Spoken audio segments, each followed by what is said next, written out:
Old school. Okay. Yeah. All right. Welcome to the workshop for the Wyoming Water Development Commission meeting. Before we start, I think we'll do audience introductions. We'll start over here with Abby.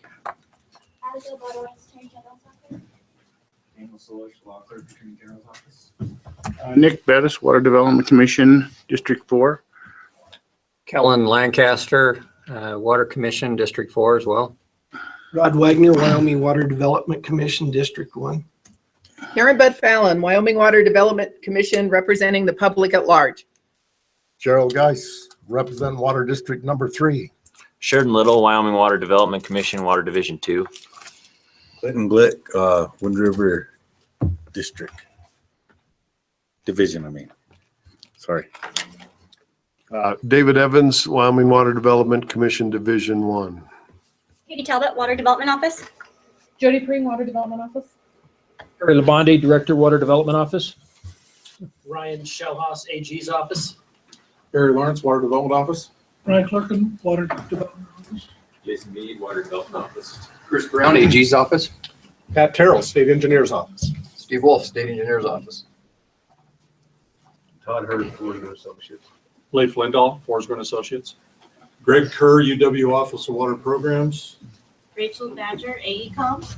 Lacey Sloan, Weston County Natural Resource District. Bobby Frank, Wyoming Association of Conservation. Oh, shoot. Tim Morrison, Jim Cohorn, Wyoming County Conservation District.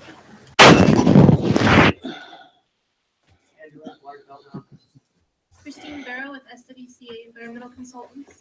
Chris Nicholson, Water Resources Data System. Scott Byrne with Norwest Corporation. Dayton Osaka Town. Peter Gill, Water Development Office. Jennifer Cedarly, Water Development Office. Carrie Ellis, Goshen County Conservation District. Heidi Sherman, Niobrara Conservation District. Tom Ferguson, SWCA Environmental Consultants. Dave Meyer, Water Development Office. Jay Shug, Anderson Consulting. Phil Stump, HDR Engineering. Keith Clary, Water Development Office. George Kessel, South Dakota Conservation District. Okay. We also have Jeanette Seekin, Commissioner, on the phone with us. I'm here. Good afternoon. Thanks, Jeanette. Also, before we get started, these mics are on. We're live over the internet, so try to keep your sidebar conversations down to a minimum. Only 4 of them can be on at a time. If your red light's on, that means that they're picking up sound. So, speak clearly into the mic and try not to move them very much. So, with that, we'll go ahead and get started. Legislative update, Harry. So, Mr. Chairman, to start off with a legislative update, the first thing is we have 3 new commissioners that have been appointed. Well, actually, we have 5 commissioners. Both Karen and Rod have been reappointed. And then Kellen Lancaster from Water Division 4, Larry Suker has been appointed. He is not able to attend today. And then who am I? Oh, Senator Geis, now Commissioner Geis, has been appointed from Water Division 3. So one of the things with regards to new appointees is you're required to be confirmed by the Senate. This is not official, but it's my understanding that the Senate met yesterday and did confirm all of the new commissioner appointments. So I believe that confirmation requirement has been met. The second thing I would tell you with regards to the legislature is that, and this applies to tomorrow's agenda, there are a number of items that require both commission approval and select water approval. And that's why we rearranged the agenda for tomorrow to kind of handle those select water. If they were to meet jointly, then they could handle that at the same time before their legislative session starts tomorrow. However, because the Select Water Committee appointments are not yet officially announced, it did not allow us enough time to notice a meeting of the Select Water Committee. So we will have to have a subsequent meeting of the Select Water Committee to approve those actions that require their approval tomorrow. However, I do believe that at least a number of those unofficial Select Water Committee members will be here tomorrow. So I think that's good to the extent that they can hear the discussion with regards to those items. And then ultimately, when we schedule the subsequent meeting with them, then they should have adequate background with regards to making their decisions as well. So that's kind of the latest update from the legislature in terms of those kind of procedural issues. So, Mr. Chairman, under tab A of your notebooks, you have a memo from myself to you, which kind of hits the 10 bills that were before the legislature this session, plus the budget bill dealing with water development. I will tell you that in a normal year, or normal session, we expect to have 2 Water Development Commission bills before the legislature. This year, in addition to those 2, the omnibus planning and construction bills, we did bring 2 additional bills. One was the Lake DeSmet, and the other one dealt with reservoir O&M accounts. So I will claim responsibility for 4 of those bills, but the other 6 were generated by legislators coming forward. And so it has been a very, very busy session. In fact, I've probably racked up several hundred miles driving back and forth between here and the Jonah building to attend committee meetings. So very busy session. And so let me just kind of walk you through the bills that were there. I know I've been trying to keep you updated with regards to emails in terms of the action on some of these bills, but and feel free to ask questions on any of these bills. So House Bill 24, Water Commission Duties, is an outgrowth of the Management Audit Committee report that was published a little over a year ago. And in that report, it brought into question the governance of the water development program, the commission's duties, the office duties. A number of the statutes reference that the commission shall do this, the commission shall, and then the question comes in is what can the office do?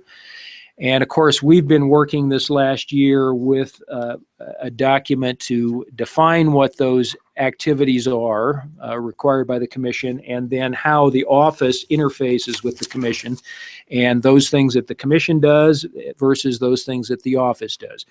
Well, House Bill 24 basically provides that delegation of authority to the commission so that you can delegate administrative duties to the office.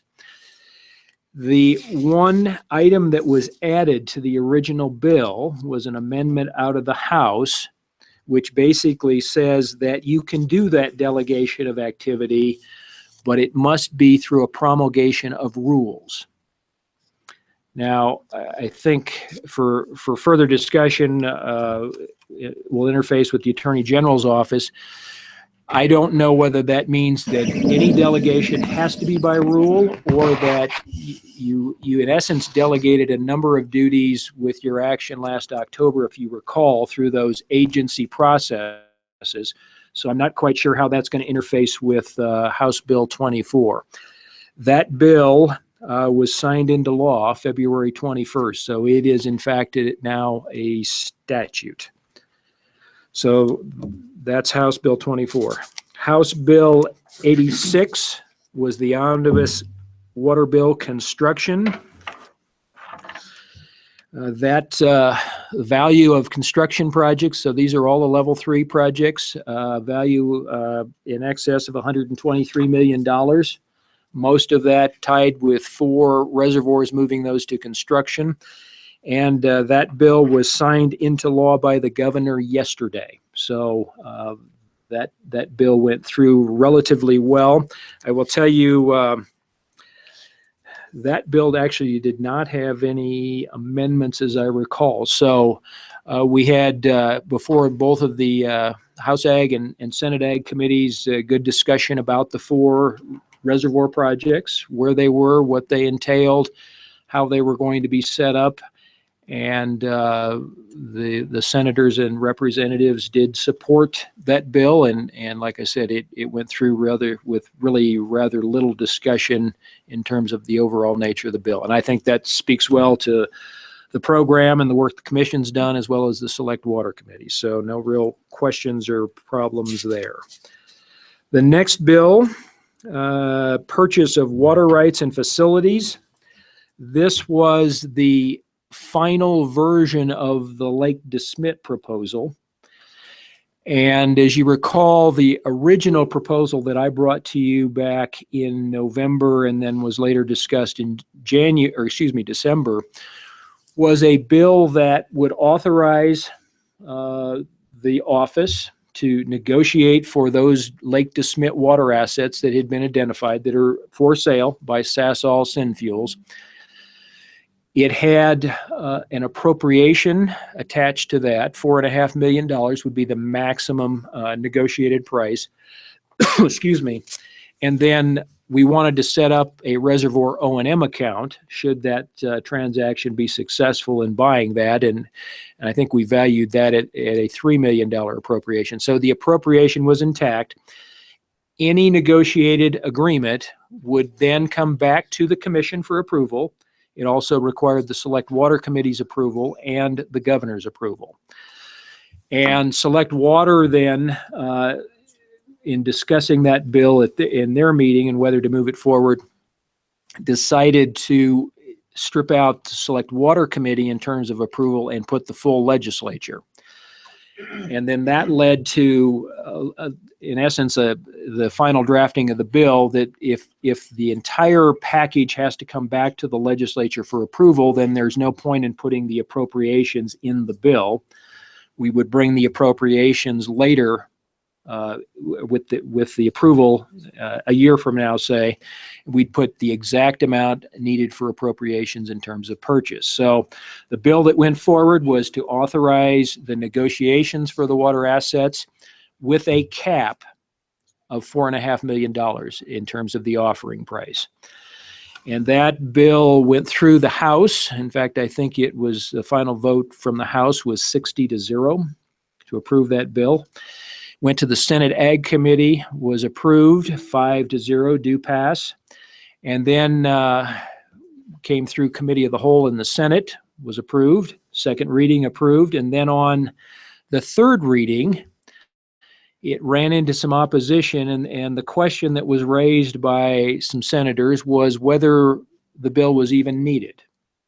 So if you look at the whole history of the bill, where it started out with a authorization with appropriation and approval by the governor, ultimately, it changed dramatically. And so, and let me back up, Senate Ag Committee removed the $4.5 million cap. They felt there's no need to advertise what our maximum limit is, so they stripped that cap out. So it was strictly a bill to authorize negotiation of a purchase agreement. And so it got to third reading in the Senate, and the question was brought up whether the bill was ever needed or really needed.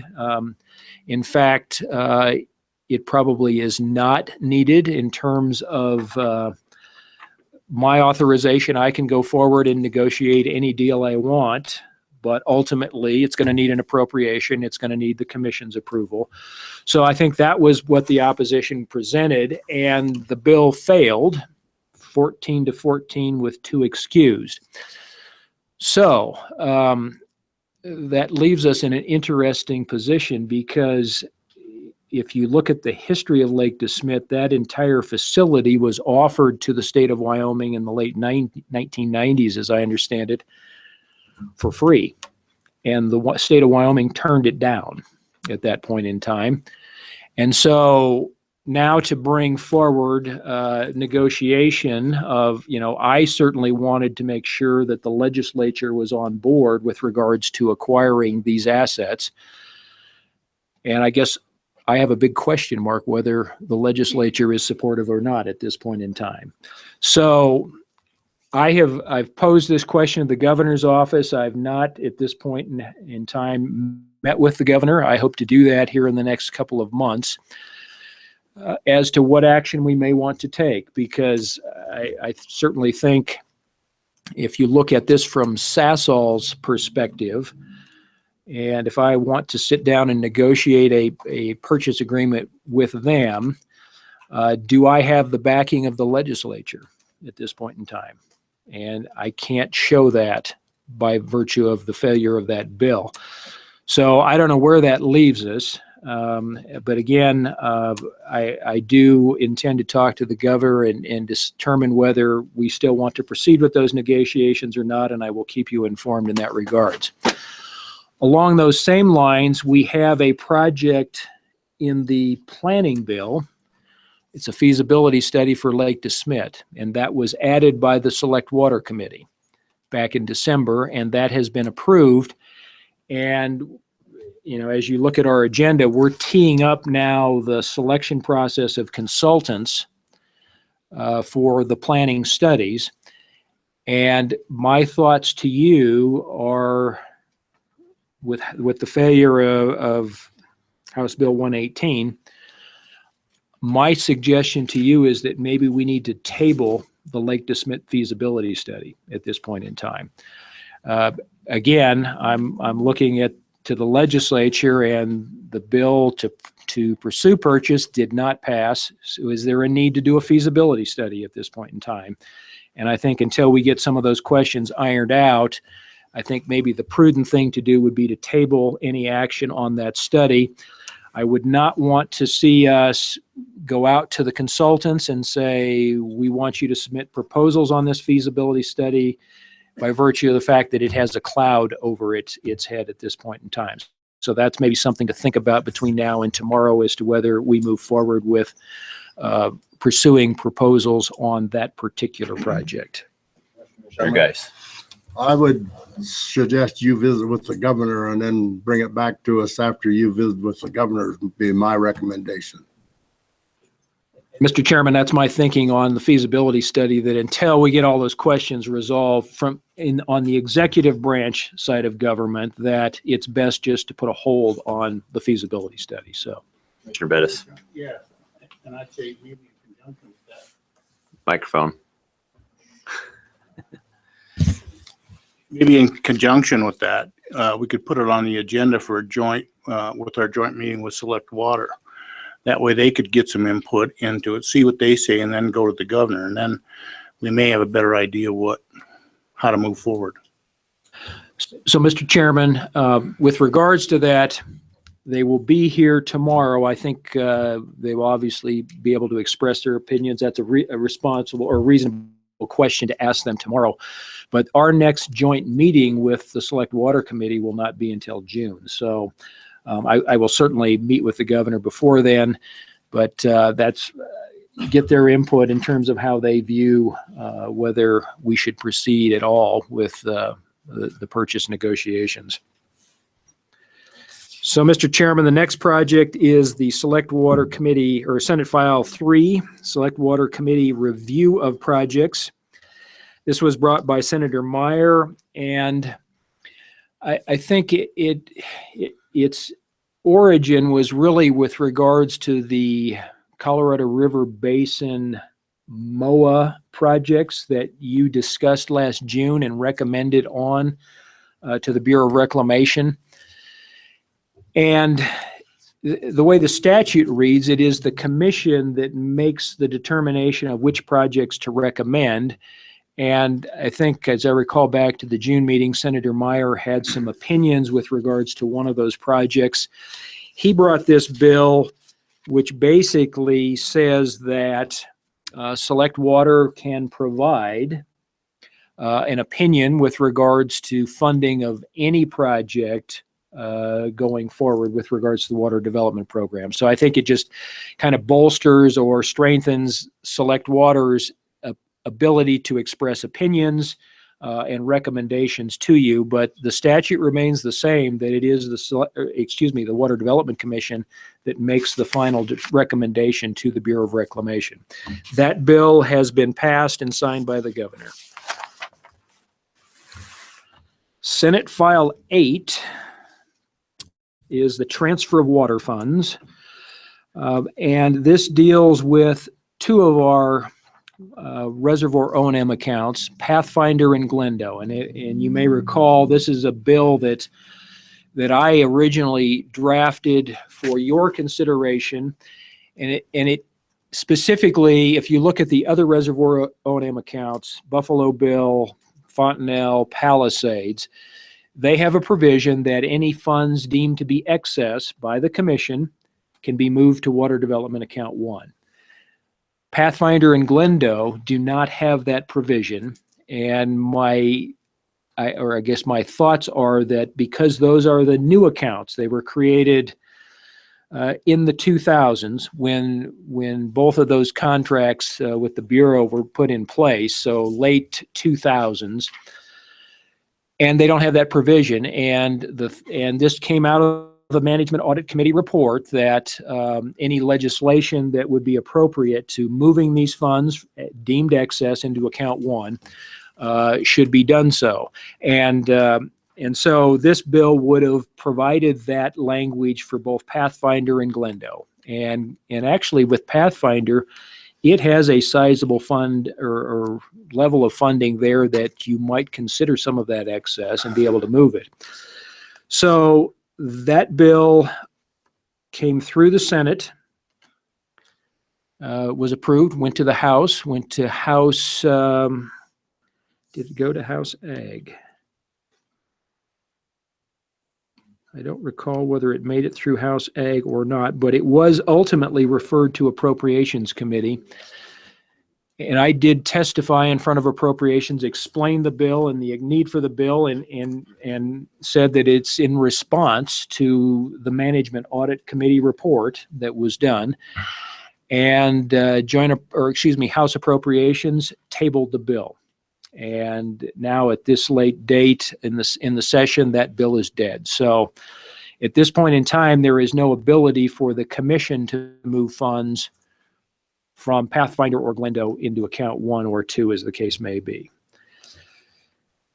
Senate File 51, which is somewhat of a companion bill to Senate File 8, also deals with reservoir O&M accounts.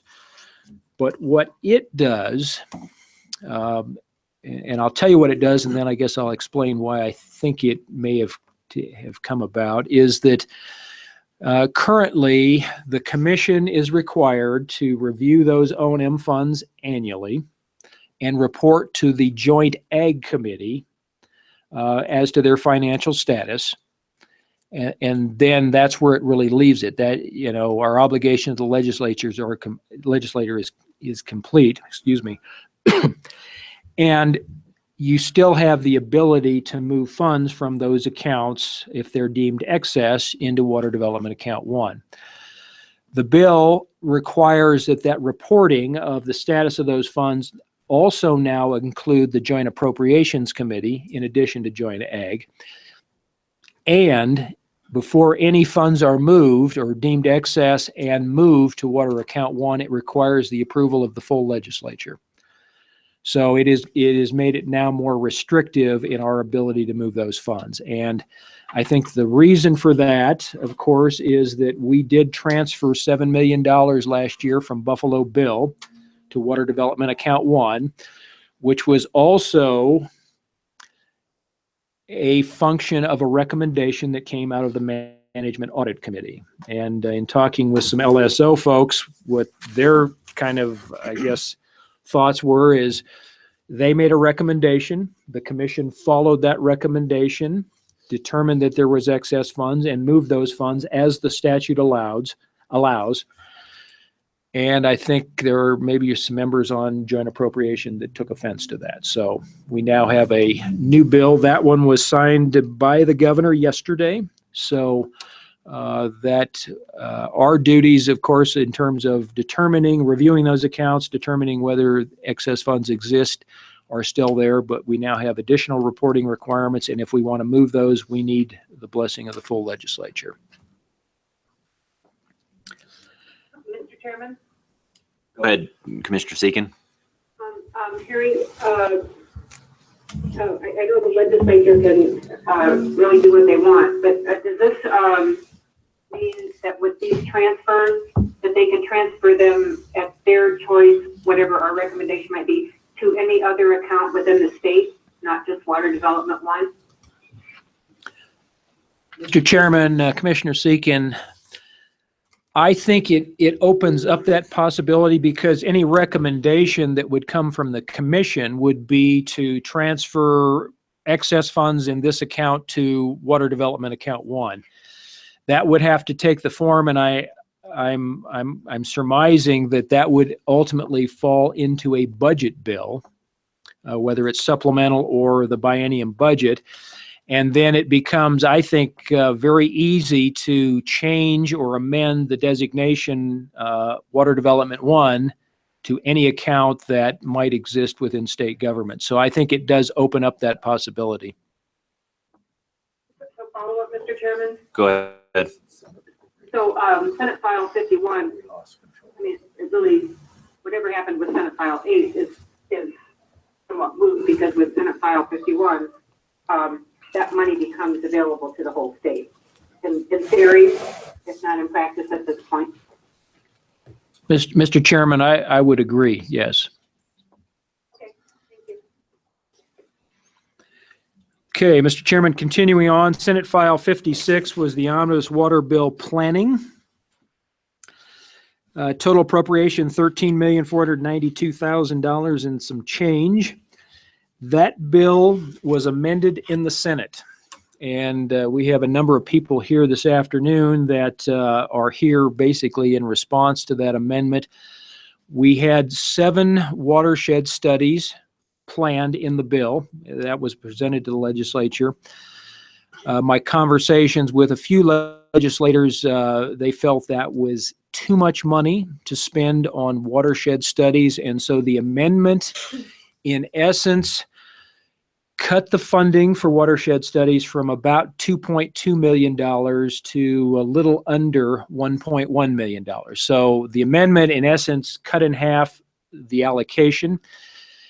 It then said that of those 7 studies then, and there's only realistically now enough funding to complete 3 or 4, the recommendation you have from staff is that we ought to try to go forward with 4 of those studies.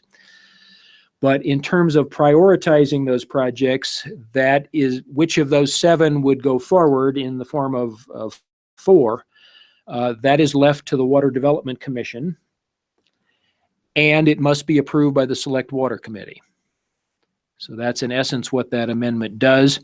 And so we have structured the agenda for the next 2 days for you to hear today from those water or those conservation districts that made the applications. One of those districts has withdrawn the application, and we'll talk about that later. But the plan is that you can discuss these with the conservation districts this afternoon, but then on tomorrow's agenda, we're asking that you provide then your prioritization of which of those 4 projects should go forward this year. And then, of course, the other 3 are certainly eligible to come back through that process next year. Any questions on that one? Mr. Chairman. Commissioner Bucktown. So did the bill itself simply cut the money allocation, or did it actually say only 4 projects? Mr. Chairman, Commissioner, it cut the funding, and it lists all 7 of those projects, watershed studies, and says that the commission shall prioritize which ones will go forward. It did not say 3 studies. It did not say 4 studies. That is a staff recommendation. We believe that we can do 4 of those studies with the budget that has been appropriated. Mr. Chairman. Go ahead. Would there be a way to think about simply making those watershed studies cost less, maybe doing all 7, but cutting the budget on some of them so that we can do more? I mean, my great concern is that these districts need these studies to be able to be eligible for small water projects, and all of a sudden you're telling 3 districts you are out of the total cycle for small water projects. And I've been a long critic of the cost of these watershed studies. And it seems to me that we ought to also consider a formulation where we do the watershed study, try to figure out where we can save some costs and be able to serve all of these districts and the constituents in all of these districts. Mr. Chairman, I think, so if you look at about $1.1 million in funding, the proposed budgets for each of these were anywhere from $300,000 to $325,000 each. The bill also put a limit of no more than $300,000 per each study. So there's an upper level cap. And so the budget that we're looking at for 4 is $271,000, and we think that that is a reasonable number to complete the watershed study. If we're going to contemplate trying to do 7 with half the budget, then what I will tell you is you're going to get half the watershed studies in terms of what goes into those. And in this process, and I think this is a reasonable question that you may want to ask some of the conservation districts that are here this afternoon. I think there was at least some feeling that the only reason that districts want to do watershed studies is to gain entry into the small water project program.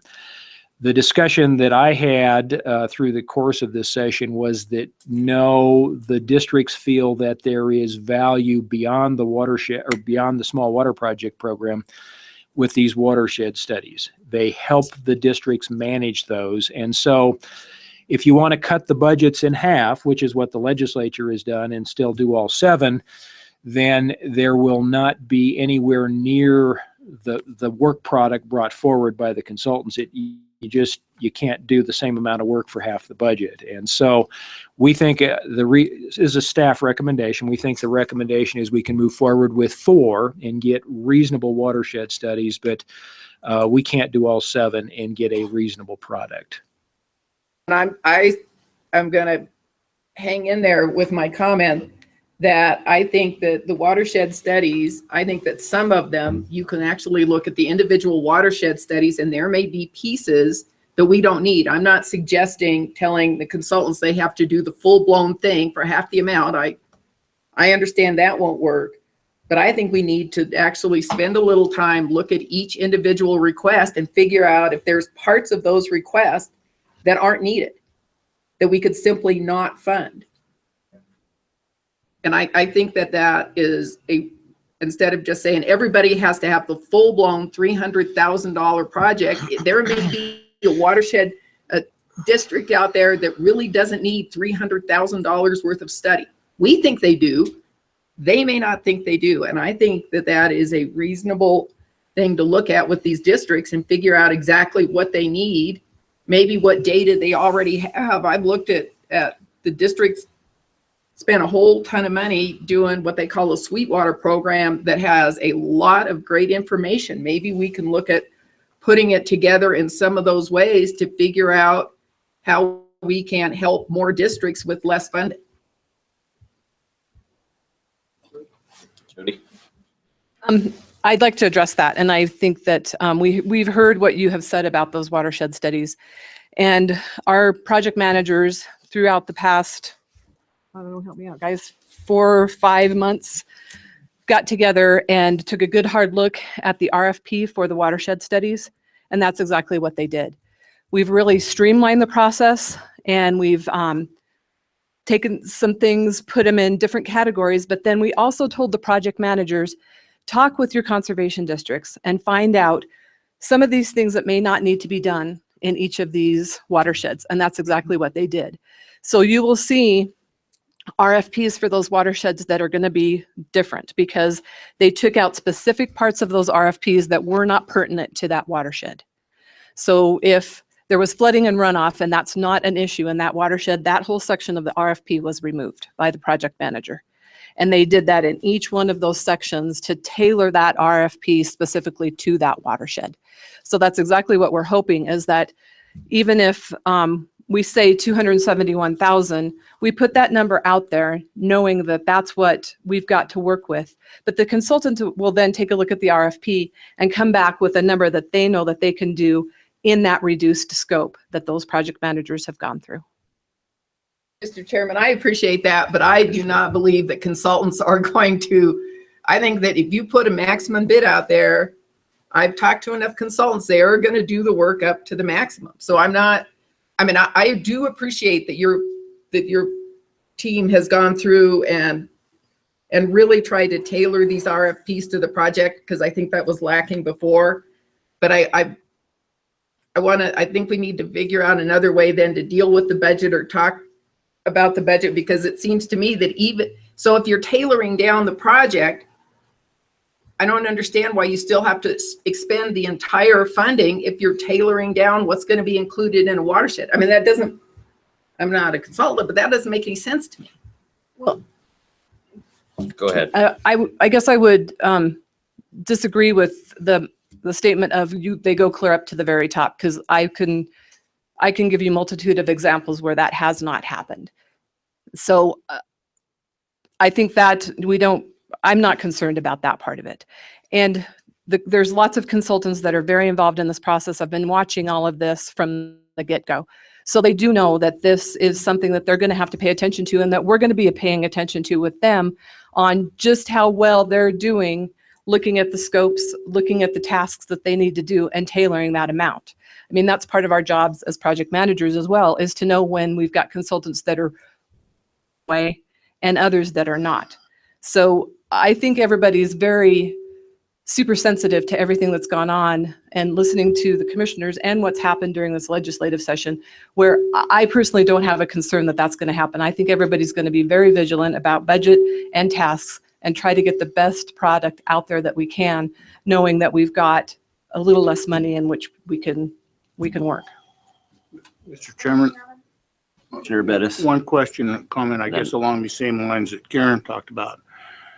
When you look at the makeup of some of these watersheds, what kind of involvement do we get from the federal government in here? Not only as far as, yeah, we think the study's okay, but do they buy off on the methodology and some of the results, so that if something goes on in there after the fact, that we can say, yeah, your BLM or your whoever approved of this kind of thing, and the study is done? That's the first part of the question. Second part is, could we structure one of these studies so that we partner with them to get some of this done with our money and their money?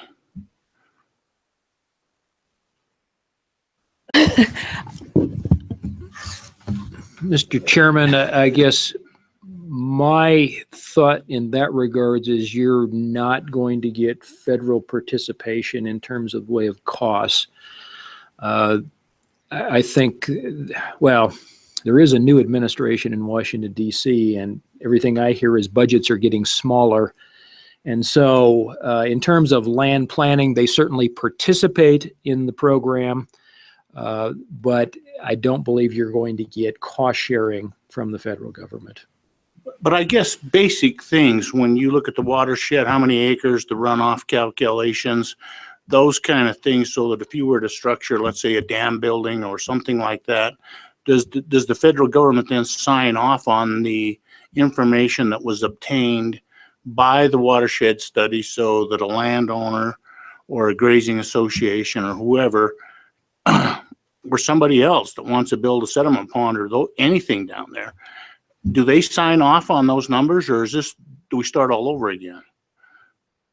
So, Mr. Chairman, Commissioner Bettis, there is not a formal, they sign off or approve of the content of the studies. That what is done through the process is that in terms of public meetings and the consultant meeting with the landowners, which includes the federal agencies, they provide input, which then is brought into the report, but there's no formal sign off or anything by federal agencies or any landowner for that matter.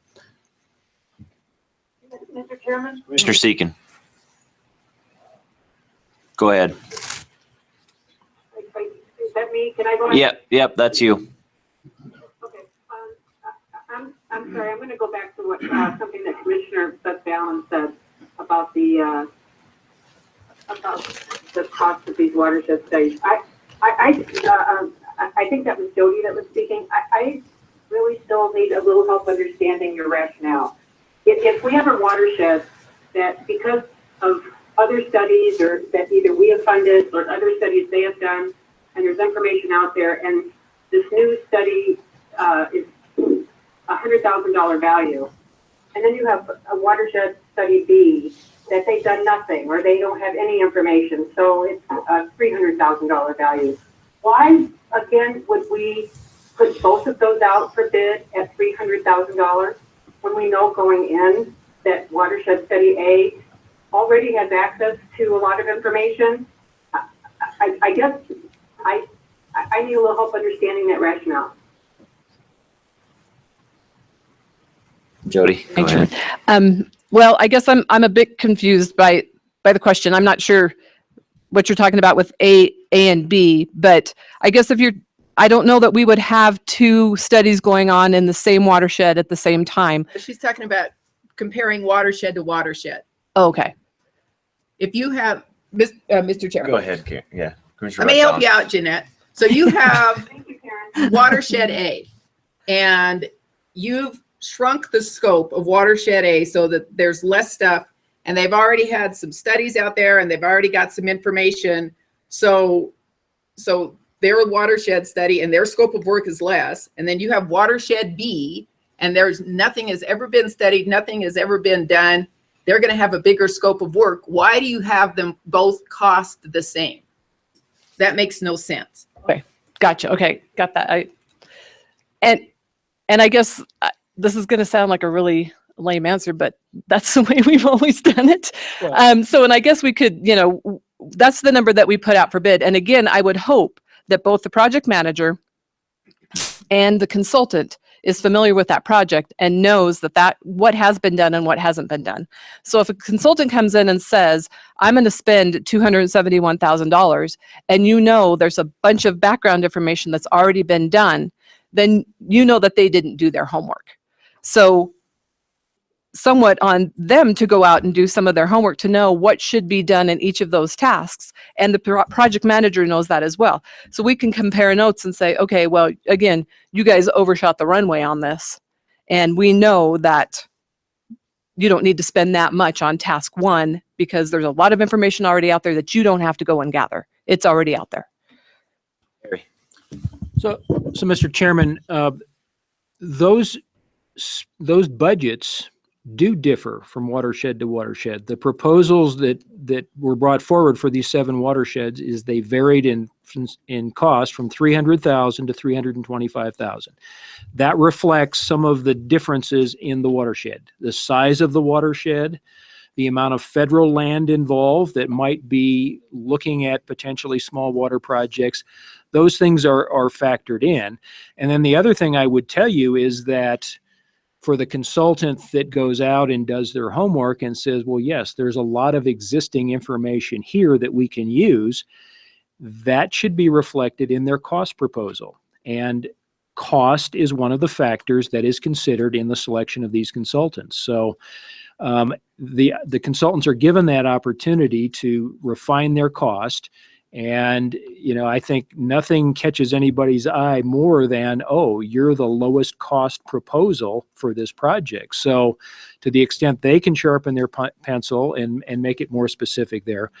But when you ask for certain basic things to be developed in each of the watershed studies, that we recommend is this year $300,000 to $325,000 per study. And now we're talking, we feel you can get 4 studies, reasonable studies that provide all of the information that is needed for the districts. I mean, this is a tool that the districts are going to use, and that budget is $271,000. If you want to make the budgets all $150,000, which is really the budget that's been allocated to you, if I'm doing the math correctly, you're going to leave pieces out that I think the districts would like to have and just won't be available. Mr. Chairman, and then I'll get off this. Okay, I promise I'll get off this.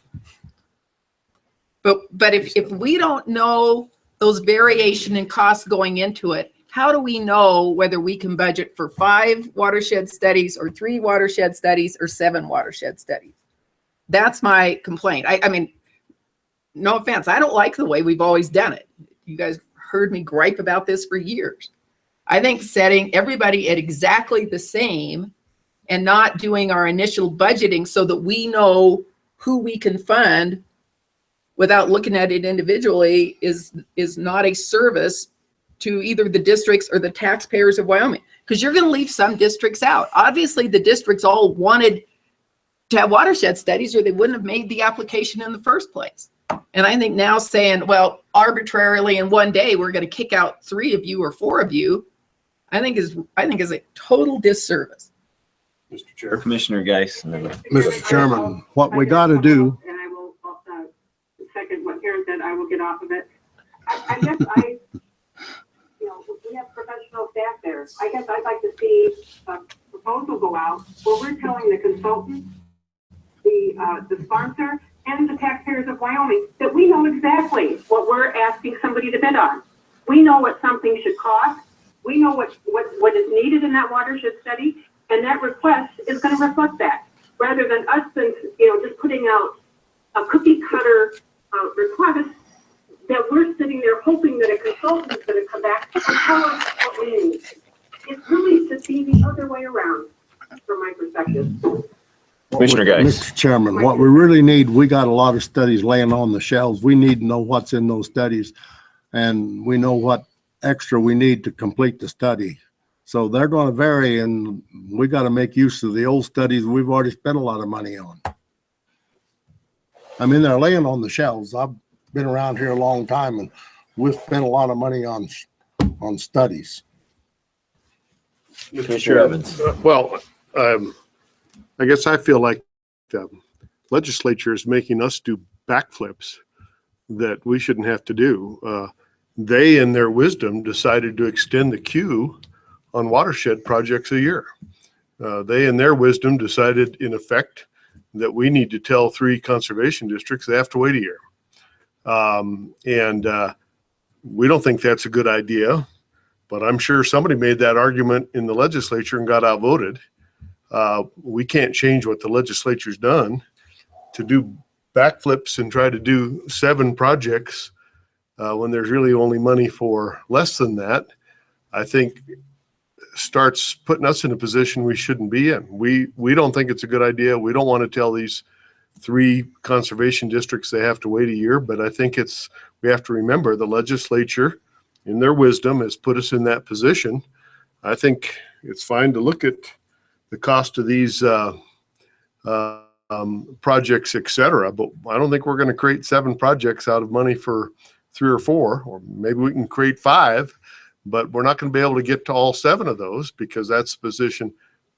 So I would just caution that we don't go too far in trying to fund 7 projects because we disagree with what the legislature has done, and it's frustrating to us, and we don't want to tell those conservation districts that they have to wait a year. I don't want to do that, but we were put in this position.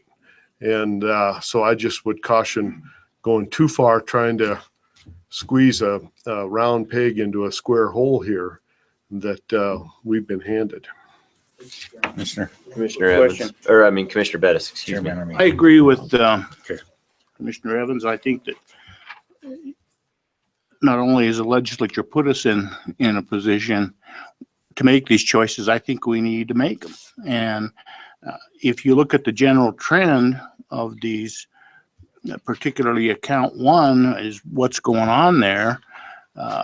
I'm not too sure, and I haven't talked to anybody from in the legislature, but I get the general feeling that maybe they feel that we're doing too much studying and they do want some money rather than tinkering maybe with the trickle down effect of the percentages that go to the accounts to do this other kind of stuff. And they've chosen another mode to get those, or at least there may be an indication of that. I'm not trying to speak for them, but I do agree.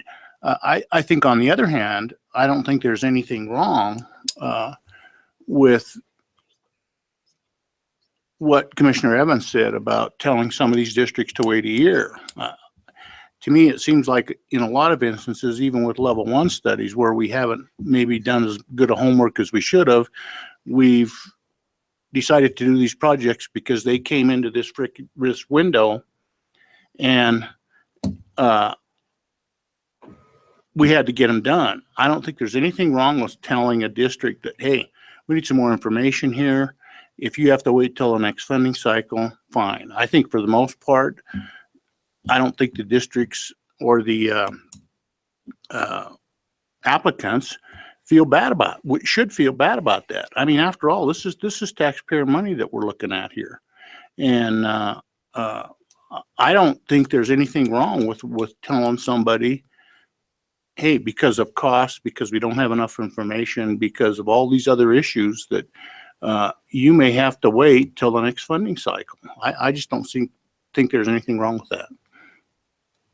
Mr. Glick. I think it's a good idea that, you are taking the study and taking parts out that, which does make the RFP maybe a bit smaller or more useful. However, there's studies out there that were done that are kind of generalized that maybe we can try to use. However, when the information that we need has to be more specific to what our needs are for this watershed. So a lot of the information may be that's generalized. It's not something that we can utilize. So the consultants still need to go out and try to acquire the right information. I know in watersheds, everything changes constantly. I know if you don't go out and do the study or the field work and tie it all together, that at that one time when you're out testing, that it's not going to really work for, if you take a part of the generalized one and try to want specific, it doesn't tie together. So that information might be useless. I mean, that's just a thought. If we really want specific studies within our watersheds, maybe we should look at trying to make sure that if we're going to try to use general information, that it's actually usable.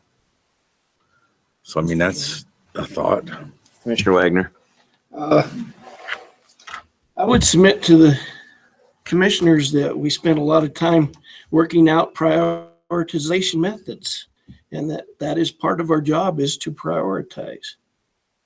And so, we're going to have to do prioritizing to determine which projects are ready to go and which ones are not right now. Well, with that, I'm going to move us along because we're still in legislative update and we've got a topic about this later on. So we'll discuss that further when we get there. So go ahead, Harry. Mr. Chairman, next bill is Senate File 91, the small water projects. And this bill did principally two things for the small water project program. First of all, the current definition of a small water project is a project valued in $135,000 or less. It removed that cap, so there is no upper limit for a small water project.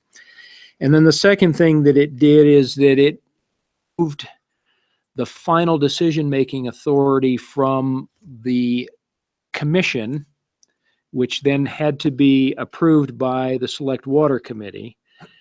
That approval would then be moved to the full legislature. So in essence, the small water project program would run just like I'll say the large water program in terms of an omnibus bill. And I discussed with Senator Hicks how that might work. It was probably going to be another section in the omnibus construction bill. So that's what the bill did. It came through the Senate, was referred on to the House, and that bill failed committee of the whole on a 0-60 vote. That was just a couple of days ago. So Senate File 91 is dead. Next project, water project repayment, was a bill that Senate File 103, that for those studies, and I guess level 1, level 2 studies, well, excuse me, it was level 1 studies only, where there is not a public entity, then the language of the bill provided authority for the commission to require repayment of that study or a portion of that study should that applicant not form a public entity. And so that was the basis of the bill. That came through the Senate and then also failed on committee of the whole on a vote of 13 to 46 with one excused. And then the last bill, formal bill, Senate File 122, which was water development amendments, had basically three categories of amendments. The first one is that it provided a definition for public benefit, and in essence said that the use of the state's water would be defined as a public benefit for the water development program.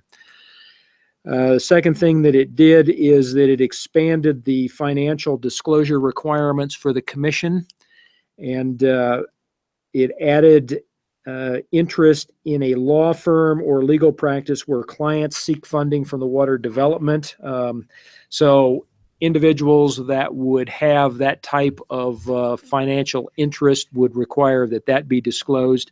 Recall on the current disclosure form, if you have an interest in an engineering company, if you have interest in water rights, or a construction firm that deals with water development projects, you're required to disclose that. So this added a legal provision there. And then lastly, the state engineer must develop and maintain a list of all beneficial uses which are recognized by the state. The state engineer currently does that. So that particular bill failed the House Ag Committee on a 0-9 vote. So that one is also gone. So that brings us to the budget bill, which, as I understand it, is now on the governor's desk, and he has through today to take some action with regards to the budget. I will talk about item number 2 first, under the write-up there. And initially, when I first became aware of it, the proposal coming from the Joint Appropriations Committee in the supplemental budget was to take $1 million per year from Water Development Account 1 and fund the state engineer's office in its entirety. And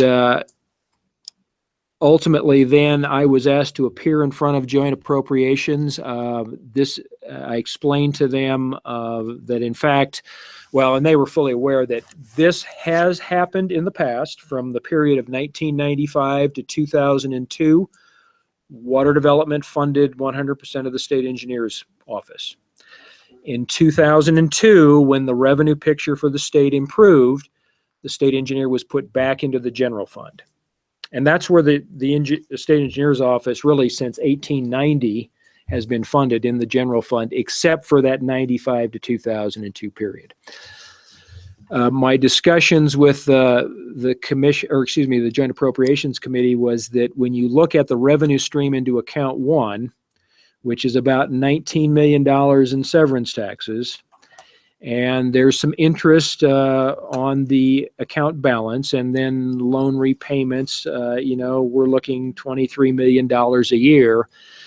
You're basically going to use half of that budget to fund the state engineer's office. Now, also out of that fund comes a number of other funds that are or funding that takes place. The operation of the office it comes out of Water Development 1. There is the statutory match.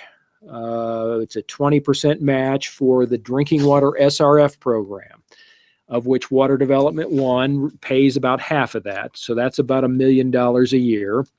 There's also a payment to the Department of Ag, which they use to support conservation districts for water quality monitoring, i.e. the TMDL process. And I think that's about $600,000 per year.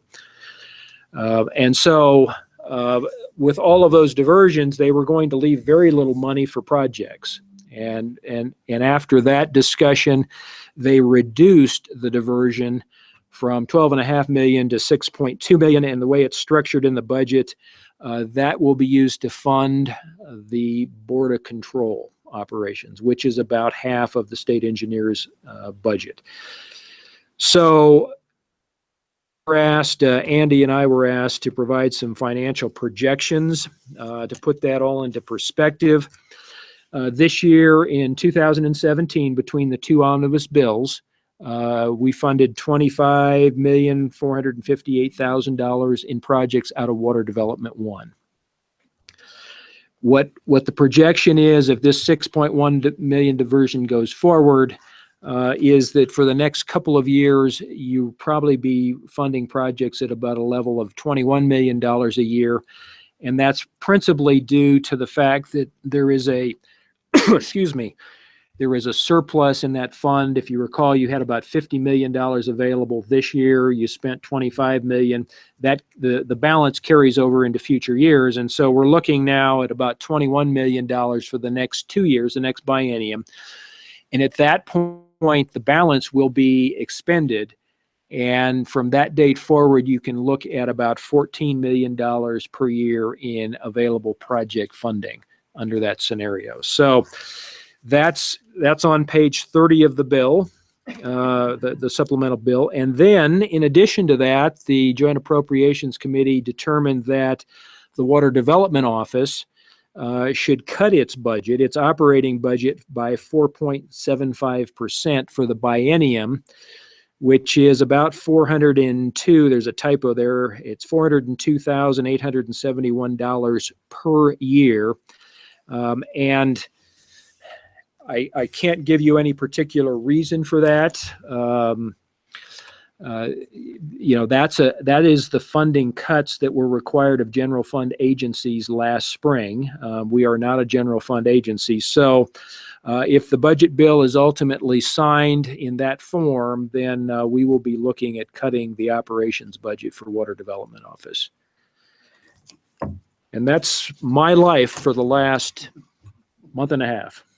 That's why you're a little more white-headed. Exactly. Commissioner Bettis? I got one question, Harry. It says that that $6.2 million for the Border Control operation is only a portion. What is their total expenditures? Mr. Chairman, it's about $12.5 million per year. So it's half. They roughly cut it in half, yes.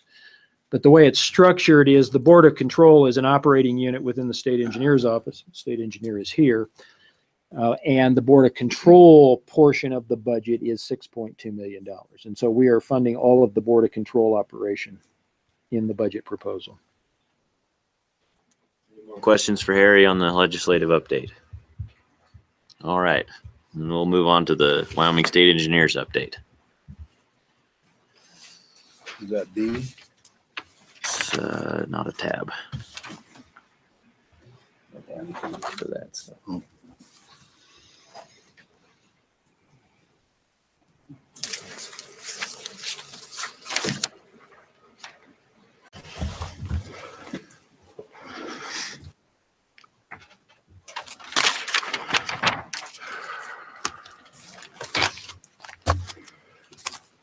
Thank you, Mr. Chairman, members of the commission. It's a pleasure to be here today. And I will start by picking up where Harry left off and just talk to you through about 3 bills that we were following in addition to sort of cheering for Harry's bills from the sideline during the session. And those 3 bills, the first one, Senate File 4, moved some state engineer specific language from the Engineer and Surveyors Practice Act into Title 41. And that was viewed by me as a cleanup. I didn't see any reason why an agency specific requirements for permit applications or whether or not we need a PE or an LS ought to reside in the, because it dealt with only our applications in the engineer statute. We moved it, or the engineer and survey board statute, licensing board, but rather it ought to be in with the rest of our permitting language. So we successfully got that moved, made a couple of improvements, and I would say they were minor, but improvements nonetheless on the way. That bill did pass both houses and was signed by the governor, I think, last week. So Senate File 4 was one that we were able to push through.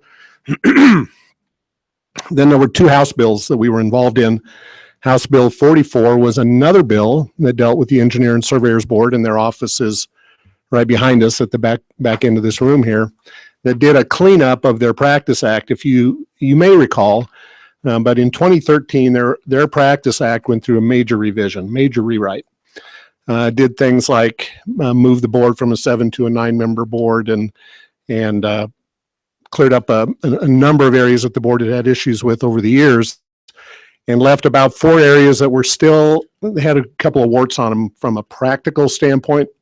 And those items were brought in front of Corporations Committee in House Bill 44. They dealt with what constitutes a quorum for a board meeting, what is, we have a comedy pathway for somebody that may have not had the same education that Wyoming required, and if they got a certain number of years of practice, they could, without major discipline, they could be licensed in Wyoming. We got that cleared up.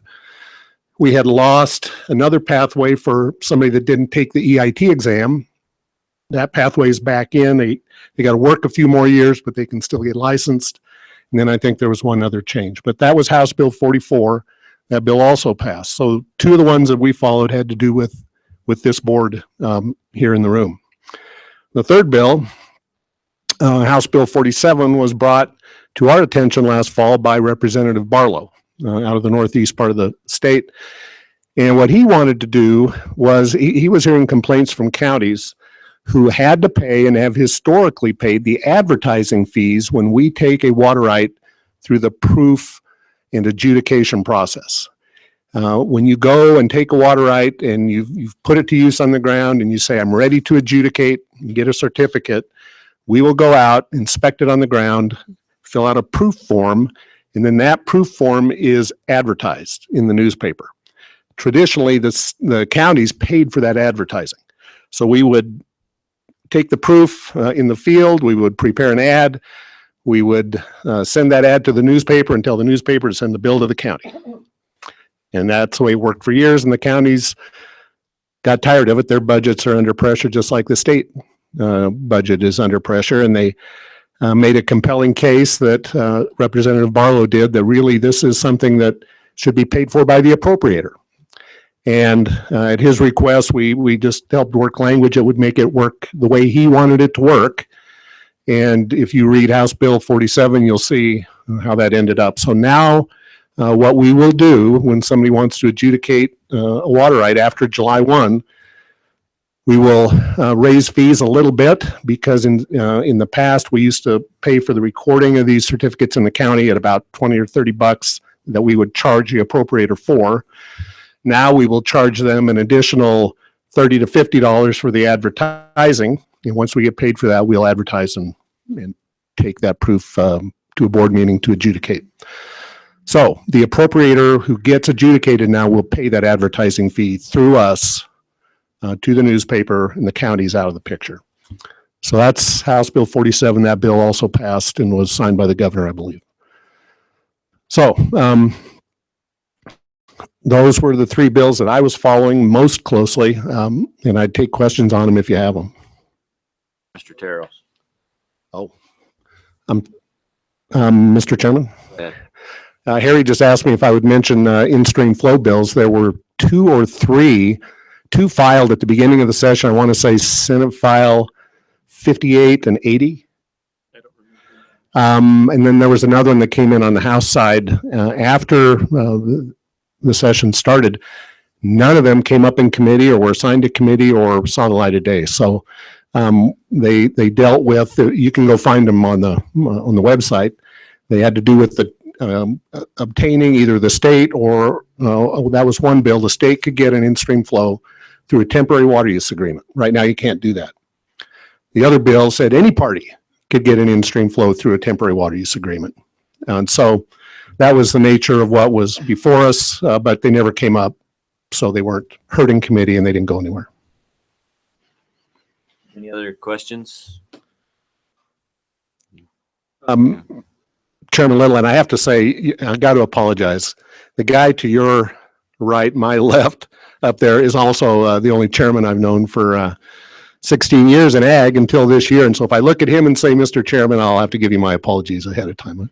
It's an old habit that's hard to break. With that as my legislative update, I'd like to go to the agency update then quickly. And the first thing I would do, Katie, if I could get just a quick hand. I have some handouts. There's not enough for everybody, but I think there's enough for about every other person to share. I'll give you one and I'll give her two. And this is going to simply give you a little update on where we're at with our current snowpack. You've been hearing, no doubt, through the newspaper, we've already had some minor flooding around the state. But what we've got really statewide at 135 or so average percent of normal snowpack. We have a couple of basins with an enormous amount of snow. Those right now, if you look at the Sweetwater River, the Wind River, and the Upper Green, we've got 160 to over 200% normal snowpack right now. There's one more set of pictures, or no, there's the rest of these can go out. The two pictures I'm passing around, just to give you an idea, these were taken just this week. The one that does not show the guy down in the structure, but just shows a picture of snow. If you look in the right center of that picture, you'll see a rusted precip gauge right on the right edge of the photograph. The top of that structure is 14 feet above ground. So if you put that picture in perspective, there's about 9 feet of snow on the level at this site. This is in the upper Sweetwater, and it's the highest amount of snow ever recorded at this particular snowtail site. The other picture, which looks like a structure with a big white top hat on it, is at what they call a Kelly Guard Station. I think it's in the upper Smiths Fork in Water Division 4, 30 or 40 miles northeast of Cokeville. That site also has got about 25 inches of water, 80 inches of snow. It's about double where it should be this time of year in a normal winter. That's a 200% snowpack right there. So from the western border to roughly the top of the winds, the Yellowstone country, even our Sierras, Sierra Madre and Snowies look pretty good. The eastern side of the Bighorns are about normal, and we're a little low in the Black Hills. But everything from central to west is looking very wet, very snowy. There's another storm coming this weekend, and the most recent National Weather Service forecast says the western mountains can expect another 1 to 2 feet Sunday and Monday and this weekend. So,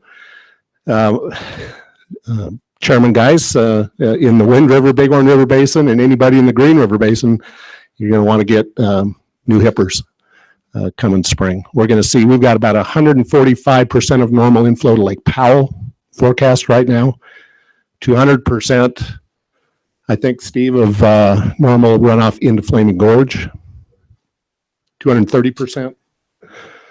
So the amount of water it would take to fill Fontenelle is going to pass Fontenelle about 8 times this year, if this forecast comes to fruition. I can attest to what Pat's saying. I've been kind of running some back of the envelope calculations myself, and he's right at that Upper Kelly Ranger Stations at 200%. When you look at downstream, I think Flaming Gorge is about 85% full. Lake Powell still has a ways to go. I think they're about 115 feet below maximum level. But if you look at that, compared to some of the runoff, not only in the Green, but in the Gunnison that comes down, that Gunnison part of Colorado is also huge. And You know, most of their reservoirs are full, so I'm not sure who's managing some of those reservoirs, but I think that the time's coming pretty close to where some of that water is going to be let out and earlier than normal and more than normal in order to accommodate some of this stuff as things warm up. But I know in our part of the world that low, we're at over 150% of normal. So you've got the lower runoff that'll occur first, and if you're letting water out for the higher runoff and the lower runoff comes, there could really be some issues. So I believe what you're saying, Pat. Mr. Chairman, we have already heard the Bureau talking about starting before very long, making releases out of main stem reservoirs to make room, whether that be the North Platte or the Wind Bighorn or the Green. Harry, go ahead. Mr. Chairman, along with that, in case you did not catch the press release from a couple of weeks ago, we have suspended weather modification efforts in the Wind River Mountains as a result of this high snowpack. So, in case you don't recall, there is a suspension criteria in place that if that snowpack exceeds that criteria at any point during the seeding season, the winter season, then those operations are suspended. And we reached that about 2 weeks ago. Yeah. So, and there is a chance, I mean, if it should turn off dry and then the snowpack drops below that suspension criteria, then we would resume operations. But with the storm coming, the next storm coming, it doesn't look like we'll be doing that anytime soon. Mr. Chairman, well, the Bighorn, we had to get the ice out of the way before we release any water out of Boyson. I don't think you're done with that problem. Chairman Geis, in the Bighorn, when we get a little bit of a thaw, you're going to have ice jams again. We're getting close. Yeah. Mr. Chairman, let me, got a few other things for the agency update. We had handed out this report back in November. It was committed to this commission and to Select Water a year prior to that we would give you a sort of an update landscape setting report on Wyoming and the Colorado River Basin. We now have some new commissioners that maybe didn't get this, and Steve brought some extra copies today. I would note that as a cost-saving measure, this one is printed more in a grayscale instead of brilliant color. If you want the brilliant color, you can still download it from our website and print it off. But we have copies of this for those who don't have it. That was very well written. I was proud of you when I read that one. Mr. Chairman, I'm not sure. Thank you. Thank you very much. There had a lot of work. Steve, Chris Brown, who are both sitting here today, wrote a lot of it too, and I welcome their help. Beth Ross, now Beth Calloway, my office, did the production design. I don't think she'd ever done a report like that before, and I think she did a good job, a great job actually. So we're very proud of how it came out. Should any of the commissioners have any questions on the content of the report, you can get a hold of any of the three of us. We're happy to tell you what we were thinking when we wrote what we did. So anybody who wants a copy, Steve has a few to give you today. So new members of the commission, you're welcome to take them. Now, I would say that one of the topics in here, which is how can or should or do we sell unappropriated water in the state of Wyoming to anybody else, whether it be downstream or elsewhere, is something that may have come in front of, I think did come in front of Management Council as another interim topic. I had hoped that perhaps some of this writing in here may put that notion to bed. It didn't entirely. Talk about it some more in the coming year. But I don't know if Management Council has approved it as an interim topic for the Ag Committee. We'll have to wait and see what their assignment is. So you may not have heard the last of that topic. All right. Just a couple other things that we are in the middle of. 3 years ago, we wrote an order in the Horse Creek area around LaGrange that essentially mandated the correlated operation of groundwater and surface water. We capped groundwater production for ag. We put a halt to issuing more permits. If you recall, we had a a big conflict in that basin between surface water out of Horse Creek and groundwater that was hydrologically connected to Horse Creek. That order that went out in 2013 said that after 3 years of operation underneath it, we would review how those 3 years went, and if by April 1st of 2017 no new order was issued, the old one would continue in force. And before we could do that, though, we needed to hold a public hearing. That public hearing was held in LaGrange on February 15th, a couple of weeks ago. And so now we're going to be taking comment from that hearing, a few more for 30 days after the hearing, and then I'll need to make a decision by April 1st as to what we do. One thing I would note is that since the issuance of the order, and I wish I could take credit for this, but I'm sure it's just coincidence, we have had an enormous amount of rainfall and runoff in the Horse Creek Basin. Hawk Springs Reservoir has filled and I think spilled every year. The people that were limited, or at least had limits, caps on the amount of groundwater they could use, and the idea behind the caps was if you stayed within them, I wouldn't honor a call from the surface water operators, and so everybody got their share of water. They only needed to use about half of their caps for the last 3 years as a whole from groundwater. There was enough water in the system that they could make use of surface water rights, or they had enough rain that they weren't irrigating as much as they normally did. So we've been very lucky the last 3 years that the order really hasn't been tested very well. We didn't have anybody run up against their caps, and there's a language in that order that allows them to carry over unused water into the next order period if it continues. And most every one of those operators will be carrying cap space over. So we'll see what happens here toward the end of March and on into April, but that's where we're at with that order. We've had that public hearing now. Mr. Bettis. Let me put you on the spot. I guess, is this the same Horse Creek that we're thinking about doing the watershed study on? Don't know. Chairman, yes. Oh, do you have any opinion on how we should proceed with this study, or whether we should maybe wait a year or so until this order is halted? Pat? Mr. Chairman, as I was sitting in the audience a little bit ago, one thing I promised myself is I would not come up here and talk about small watershed studies. That being said, Your promise then. that being said, I don't know what that study was intended to do. There may be other needs for water in that basin that are above and beyond my order. I don't know if the order continues in April. It will go for another 3 years. I suppose there is the possibility out there that the order may never halt. If the system operates fairly between groundwater and surface water users under the order, it could stay in place. I don't know that halting it, if that ever did happen, I don't know that that would have a big effect on whether or not you need a watershed study.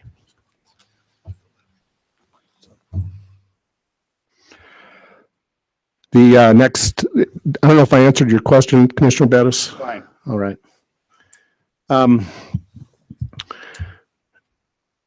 The Yellowstone River, Montana v. Wyoming, a very quick update on that. And Chris is here so that he can correct me if I misstate anything, but hopefully I've heard him give this talk enough that I won't.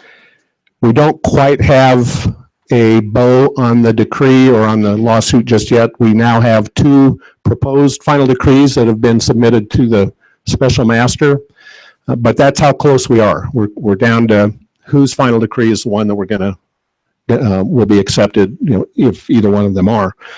We've had to respond to calls for regulation under the law of that suit the last 2 springs, both of which were because we had very low snowpack come early April, 50, 60, 70% of normal. Right now, as we sit in the Tongue River Basin, we're at about 100% of normal snowpack. It's not faring quite as well as the western part of the state. But Tongue River Reservoir is at over 60,000 acre feet of storage, and they only got to go to 79,000 to be full. And so I'm very hopeful that if the weather patterns continue and we stay in this mode through April, we will not get a call for regulation for filling Tongue River Reservoir this year. I'm hopeful of that right now as we sit here. Any questions the commissioners might have on that issue? I don't know what timing might be on the final decree. Chris, would you even wish to stick your neck out on that one? Okay. He's smarter than I am. Okay. Bear River Compact on the very western edge of the state. It's the only compact we have that gets reviewed by its own terms every 20 years. That compact is up for its 20-year review this year. So you might expect to see announced in the western part of the state a public meeting or two where we may, or the engineer manager for the commission be out in the public taking comment on the compact and how well it's operated.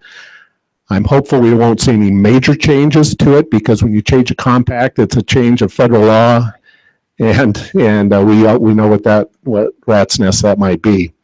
The compact has worked fairly well over its lifetime, but by its terms, as I said, we are required to review it every 20 years. That's this year. And I will close, unless there are questions, with kudos to Harry's staff and to the DEQ staff. We have a very strong presence now, especially Commissioner Budd, in the salinity control forum sphere. Not only is Steve Wolf and myself deeply involved, but DEQ has Mike Thomas and I'm drawing a blank on David Waterstreet, and then we have Lindsay Patterson. So we have 3 people from DEQ helping us with triennial reviews, et cetera. And then water development, Harry's got Keenan Hendon, who has been really going gangbusters, getting Basin States money and getting salinity dollars on the ground, oftentimes matched with your money. So we've probably got as good of representation in the salinity program, Karen, as we've had. Even when your dad was here and he was helping us, we got more manpower now helping us, and it's a great team. So I wanted to thank Harry for that. Mr. Chairman, that's my update, and I'm happy to answer questions. Questions? Like you're getting off easy. Thanks, Pat. Oh, he did a good job. Yep, you did a great job. With that, before we get into discussion on the watershed studies, let's take a 10-minute break. You really gonna let me? I'm gonna let you.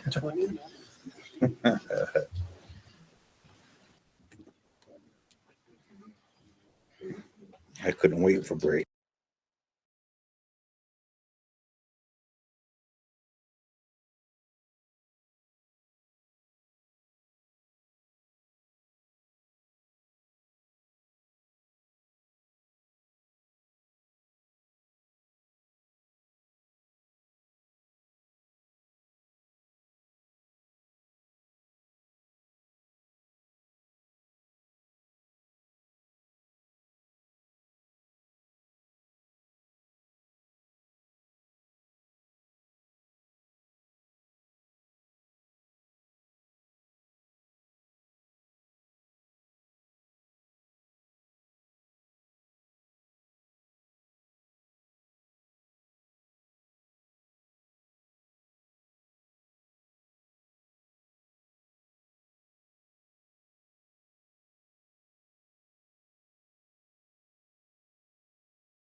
And we bought a motorhome.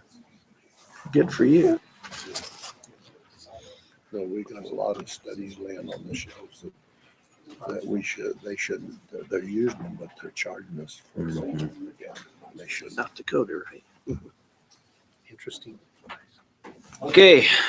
Are you ready, Harry? Yes, Mr. Chairman. Katie? Okay. Everybody's ready. We'll go ahead and start on the discussion about the watershed studies, and I'll start off with Harry. So, Mr. Chairman, just a short introduction in your notebooks. Starting in tab B through H, you have the recommendation sheets that were provided to you last November for each of these particular watersheds. They have the original budget amount on those, and so use those for reference purposes.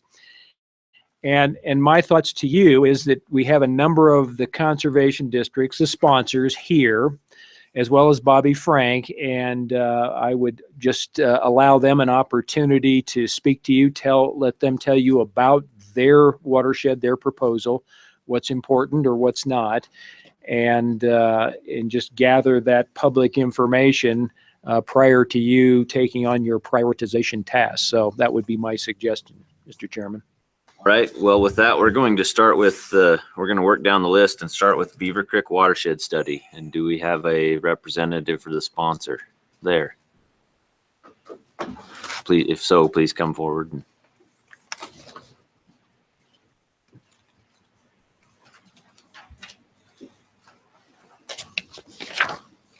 Again, my name's Lacey Sloan. I'm with the Weston County Natural Resource District. We are the sponsor for the Beaver Creek Watershed Study. Total area for our study is roughly 746,000 acres. It's the only study in that particular northeast region that has yet to be completed. Our intentions for this study do go beyond these small water projects. Personally, the district has put forward in the past 2 years alone or allocated $40,000 for small water projects to also improve some of our rangeland. We also, within our watershed study area, have a portion of the Thunder Basin National Grasslands that we're currently working to address some erosion issues in regards to prairie dog expansion. I don't want to delve too much into that, but that's where we sit. Should you have any questions, I would be happy to answer them. Questions on this watershed study? Commissioner Bud Fallon. Yes. So do we have an RFP for this so that we know exactly what it is you guys want? We have a draft RFP. Yeah. So, Mr. Chairman, Harry, go ahead. just so the commission understands the schedule with regards to selecting consultants for any of the planning projects, the plan is that those RFPs will go to the consultants next Monday. They would be mailed out. And we're kind of getting ahead of ourselves in terms of, we'll talk about consultant selection schedule. But yes, draft RFPs have been prepared for each of the planning projects.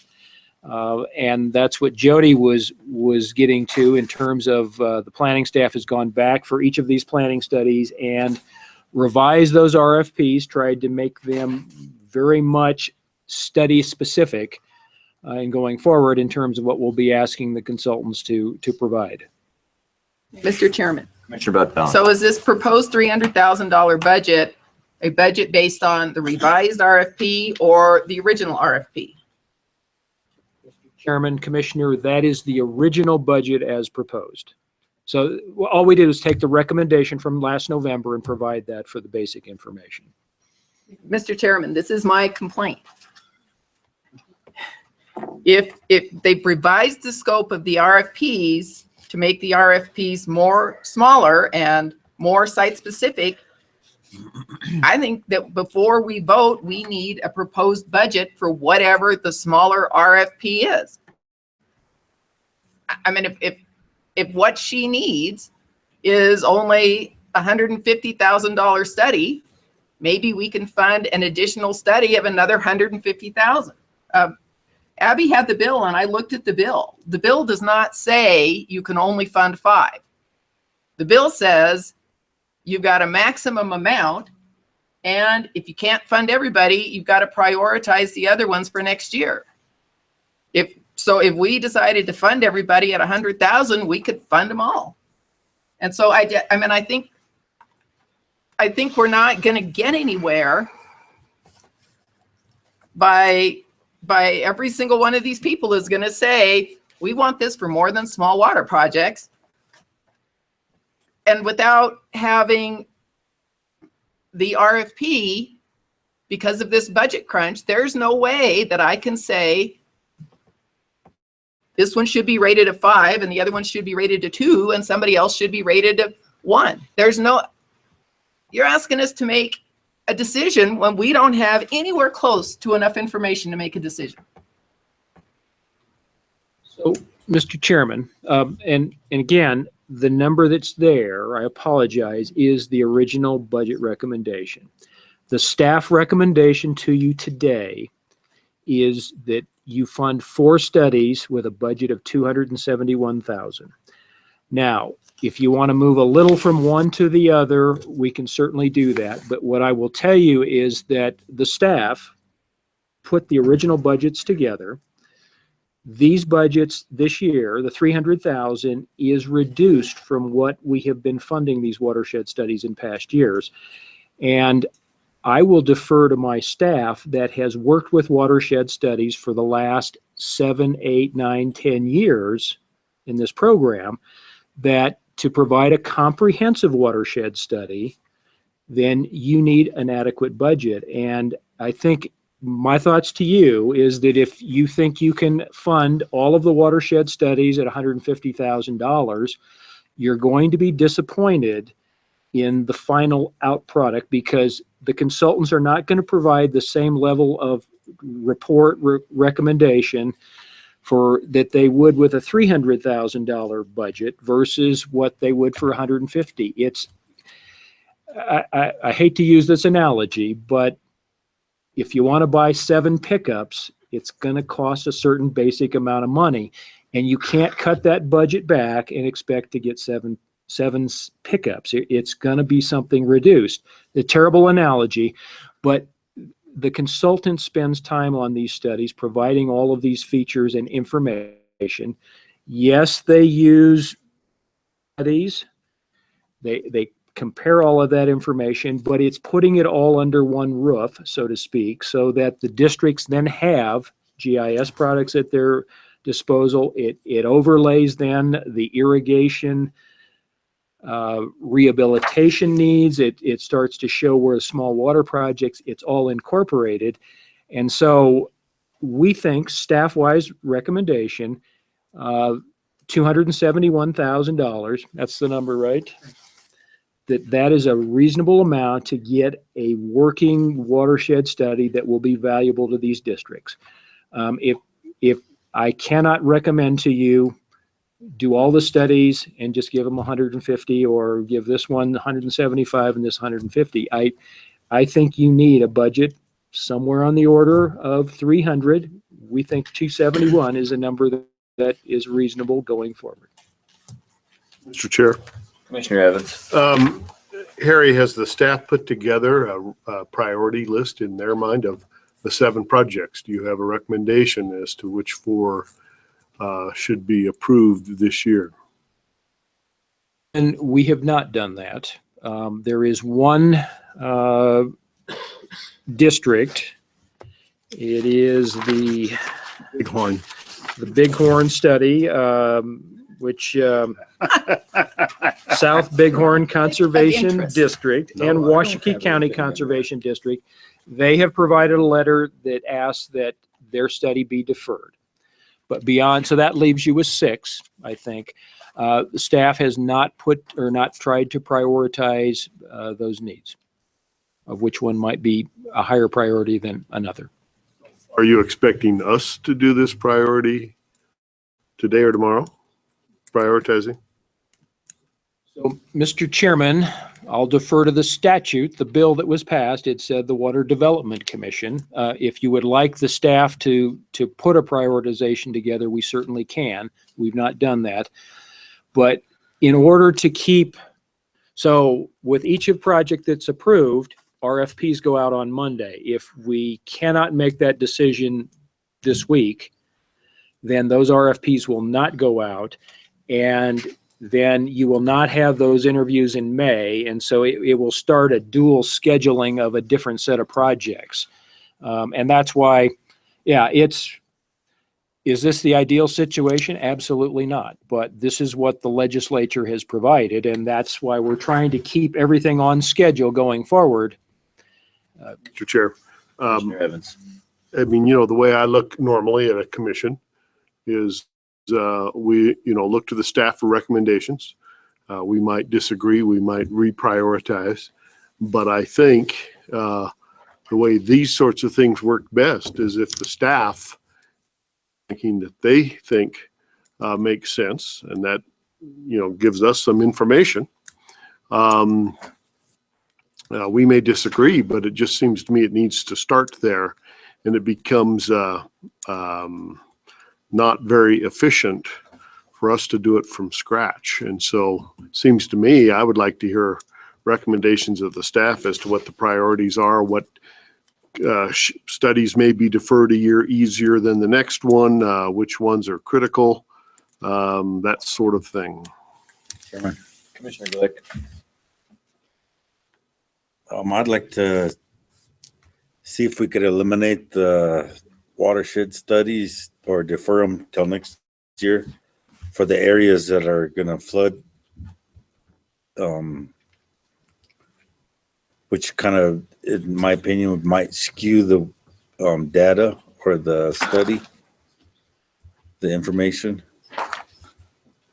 So is there a way we could just look at the areas that possibly could flood more than normal? Mr. Chairman. And those ones first. Commissioner Lancaster. I have the same question, a little bit different. Are you in a snowpack that's over 100%? You're way below that. You're untouched. I mean, not over average. And so, back to you. Okay. Any more questions, comments on this particular project, and then we'll go ahead and move on, if not. Mr. Chairman, to Commissioner Evans' question or request, if you would like, staff will have a recommendation for you tomorrow morning, if you'd like that. I think that would be good. Myself too. So I guess, and I didn't, Commissioner Glick, I did not catch all of your comments, but you were talking about those areas that are prone for flooding, as maybe prioritizing those. Suggestion was that the way we could prioritize our watersheds this year and defer some for next year, defer the ones that are like prone to flooding this year, that are areas that even if we acquired data, it might skew the way the data is looked at or utilized. Okay, any more questions? Thank you. Okay, the next one on the list is Bitter Creek East Flaming Gorge Watershed Study. Do we have a representative?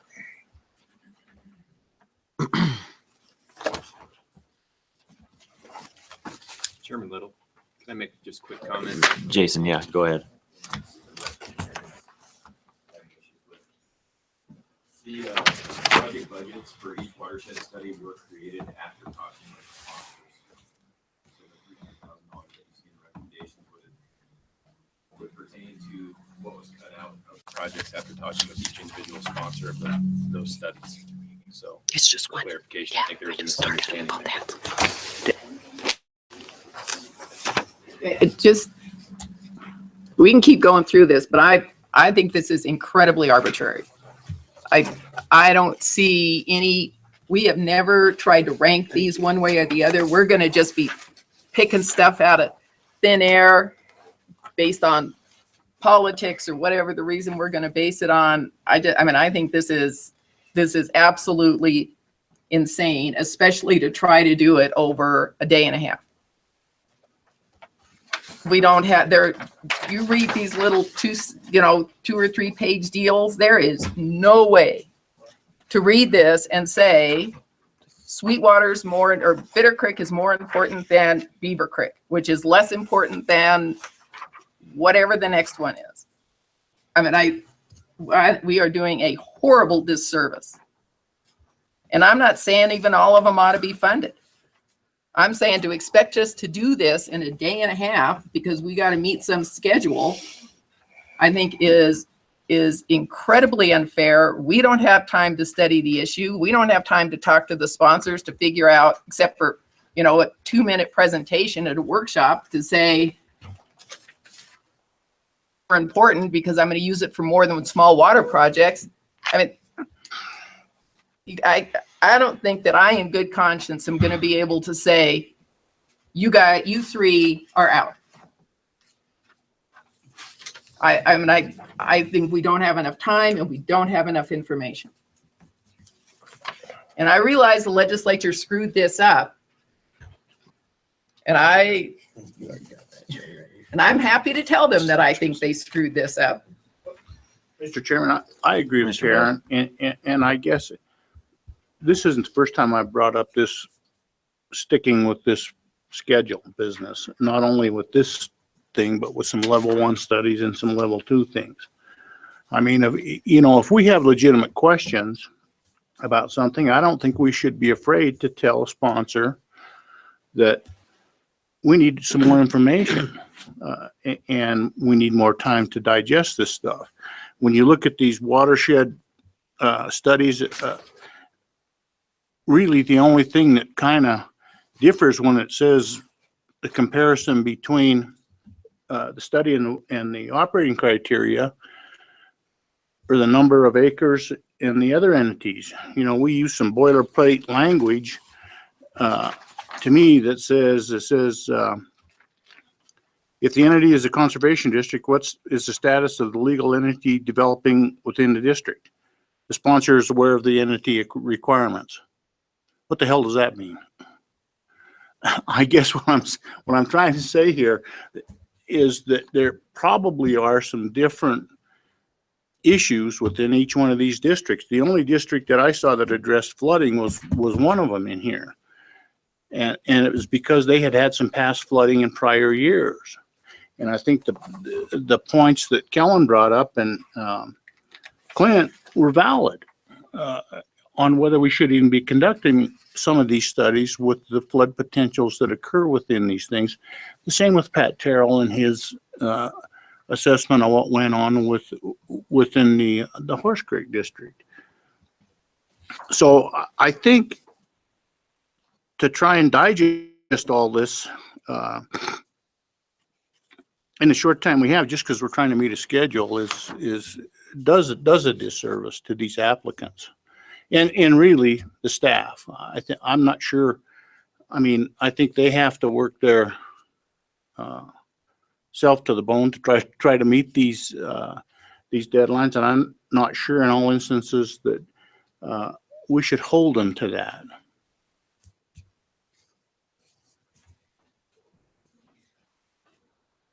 More comments? Then I'll let you go ahead and start then. Okay, thank you, Mr. Chairman. Bobby Frank with the Wyoming Association of Conservation Districts. First, I'm going to speak on behalf of the Sweetwater County Conservation District, who wasn't able to attend today. They had an emergency board meeting to deal with some issues in this particular watershed. So they send their regrets, but asked me to pass along their thoughts. I handed out a summary from that district. I'm not going to read through that for you. You can read it's the Bitter Kilpecker watershed in East Flaming Gore area, 2,800 square miles. This was a watershed study that was approved and requested by their, what they call the BKWAG, which is the Bitter Kilpecker Watershed Advisory Group that's been guiding work and planning within that watershed for some time. This particular watershed, both Bitter and Kilpecker, are listed on the state's 303D list, and they have been on that list for some time. DEQ is undertaking a TMDL development process. So the two would be going on in concert. They do have, after talking to Mary Tolman day before yesterday, she explained some of the issues that they have and why they felt that this plan was important. And frankly, it's somewhat counterintuitive to the discussion you've just had regarding the flooding issues. They are experiencing some issues. They anticipate they will experience more issues, and they see this study being valuable and important for them to be able to address those. I will tell you that I feel comfortable saying that all of the districts have subsidiary reasons for why they asked for these watershed plans, but certainly participation in the fact that it's a requirement for small water program participation is a driving force. It's not the only reason, but it's certainly a priority. And you can see on the bottom their statement in regards to if the plan is not approved, they're requesting the commission to reconsider and revisit that requirement. And Mr. Chairman, as I discussed with you as break, I would like to take a few moments and offer some observations and comments on behalf of the association. We were very involved in the discussions after the Senate made the amendment to cut the funding for the level 1 watershed studies.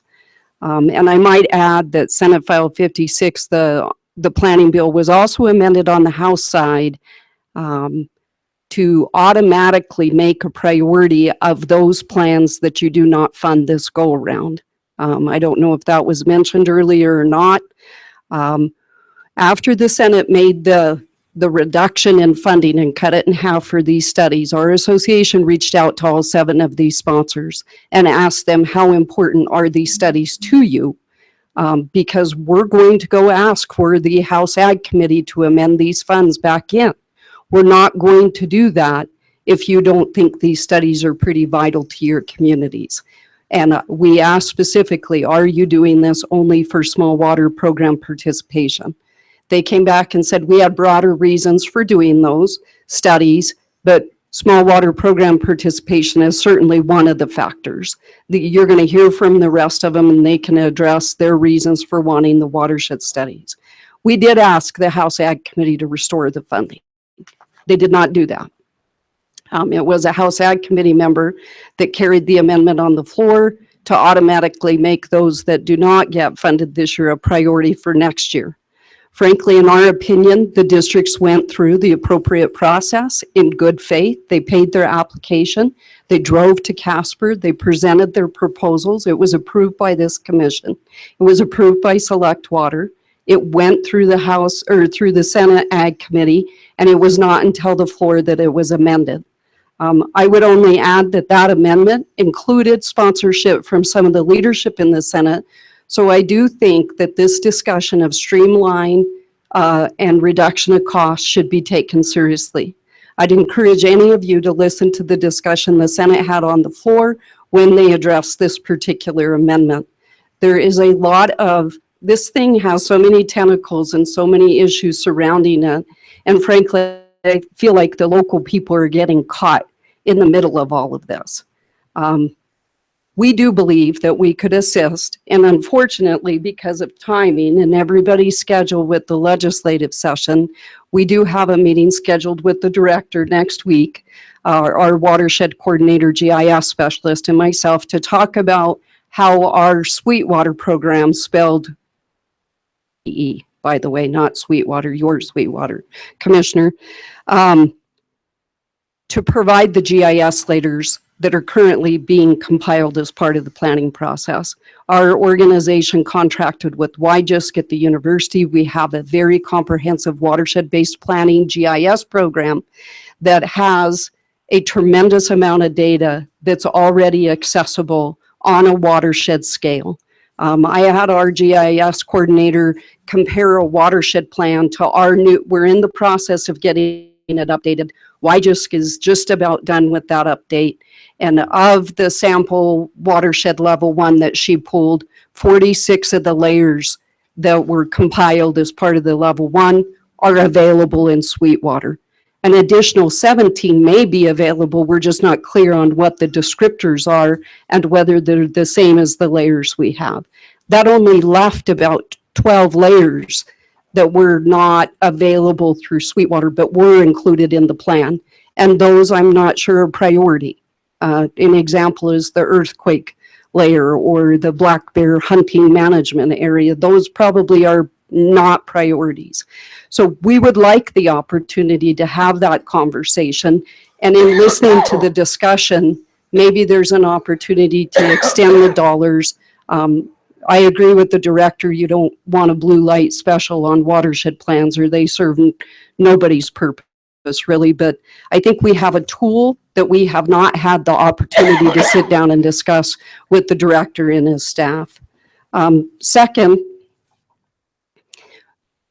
we would ask that the commission, not today, you obviously have a lot on your plate, but given that the message in the discussion related to the cut in funding was focused on getting more dollars on the ground, spending less money on studies and getting more dollars on the ground, we would like to see a revisit and a discussion of how can we meet the requirements of a small water program using what we now have available in the Sweetwater program to meet that demonstration of watershed impacts and watershed inventory.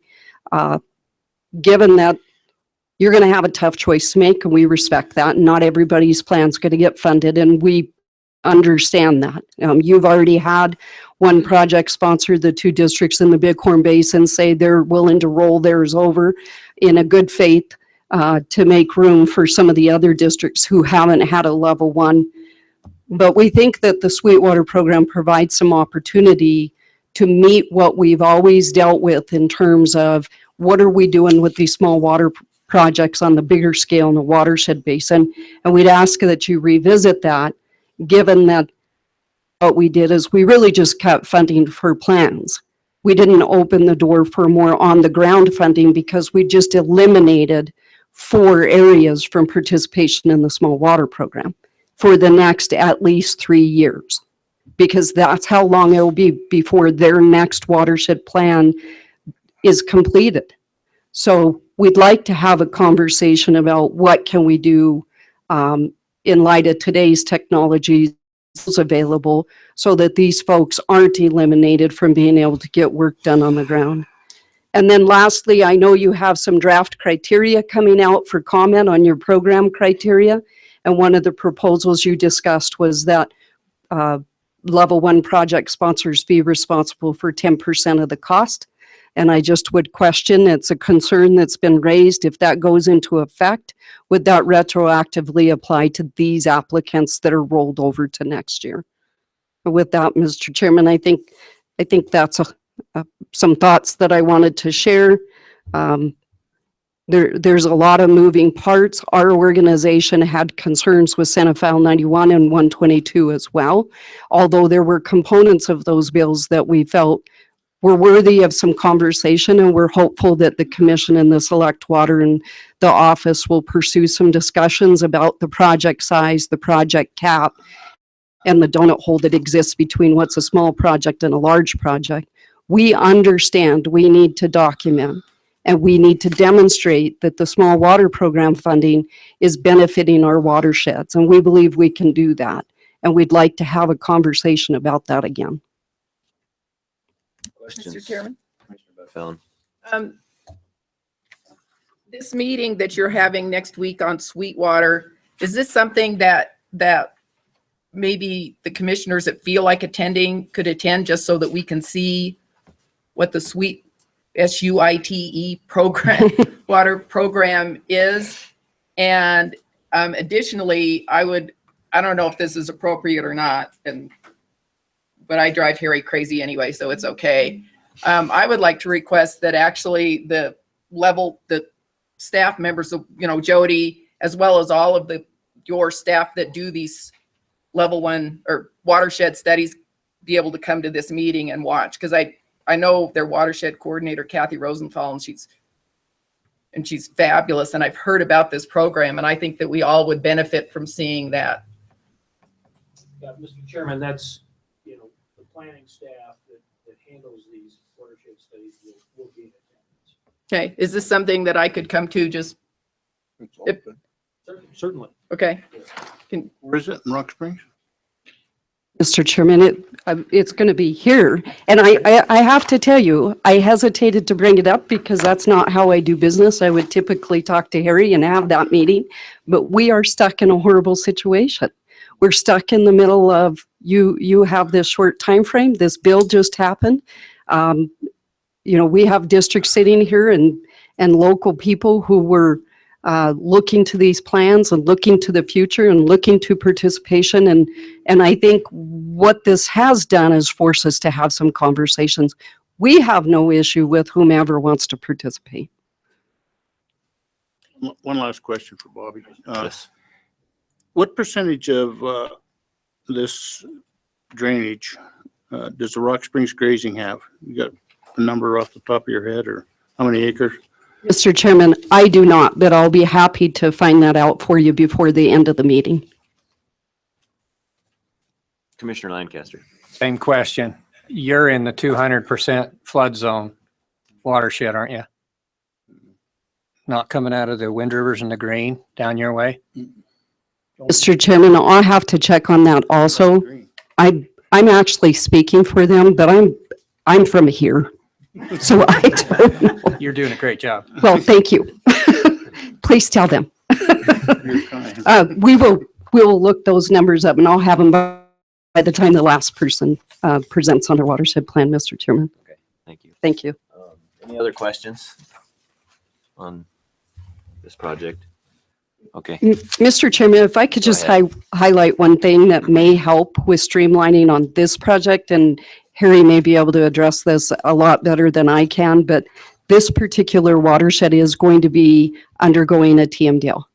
And my assumption is that there's been a coordination with DEQ on what's going to be included in the TMDL that may serve dual purpose for the watershed plan, but I would just point out there's a possibility there. I don't know who the project manager is on that one. Jody has had, in terms of these plans, our coordination with DEQ. Jody, you've had a comment or a conversation with DEQ About regarding TMDLs and watershed studies. Right, and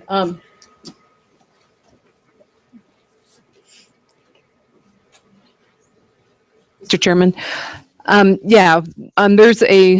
He's actually a friend of mine as well, so that makes it even better that he works with the TMDL program for DEQ, and then we work with the watershed study program. He and I have been comparing notes on those two different things that our offices do and where we might be able to combine those and make it more efficient.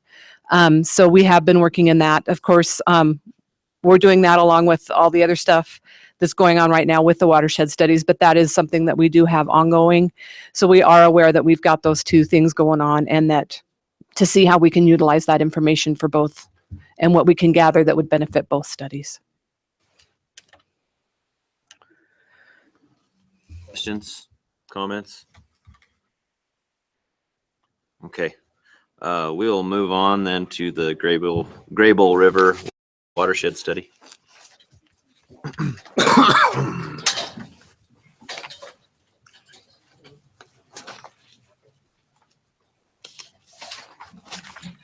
My seat.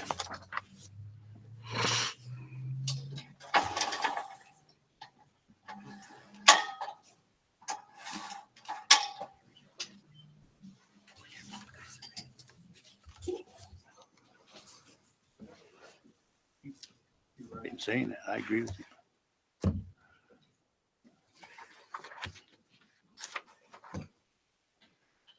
Go ahead, sorry. Okay, no problem. Okay, we are proposing a level 1 study for the Graybull River, and it's being sponsored by Meeteetse Conservation District in South Bighorn. Oh, yes. Could you yeah. please introduce yourselves? Yes, George Kelso with the South Bighorn Conservation District. And I'm Tim Morrison with the Matiti Conservation District. We're both supervisors from our conservation districts.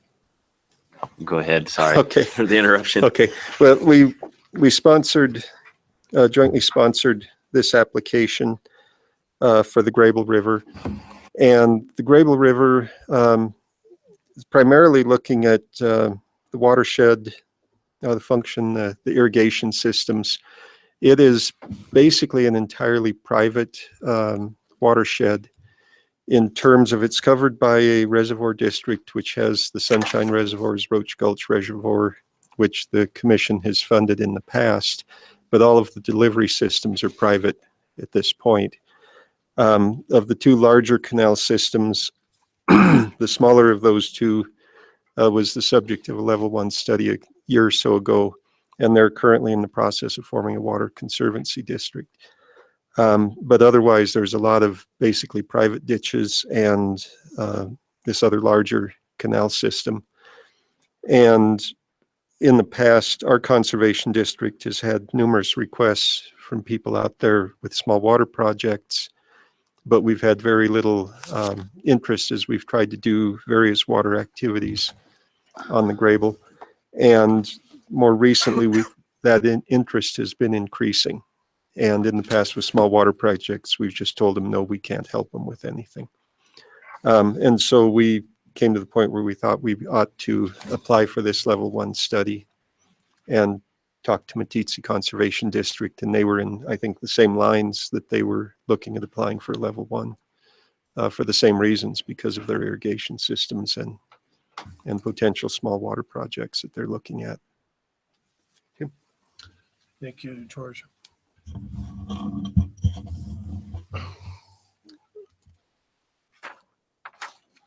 I don't envy your position. This is I had a hard time. I spent last night in Wheatland making it down to the meeting today because the roads were closed, and I just envy your position. One thing, George spoke really well about this, and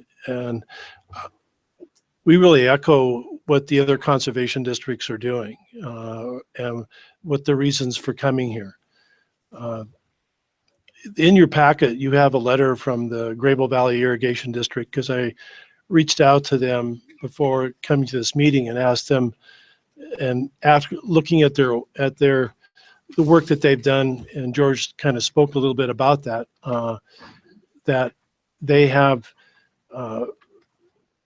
we have the opportunity through this level 1 to have information that would benefit both our conservation district and the irrigation district. So, and being able to do that without duplicating. So there may be some cost savings in that. We don't know. That will only be solved, I guess, at the RFP level when that is done.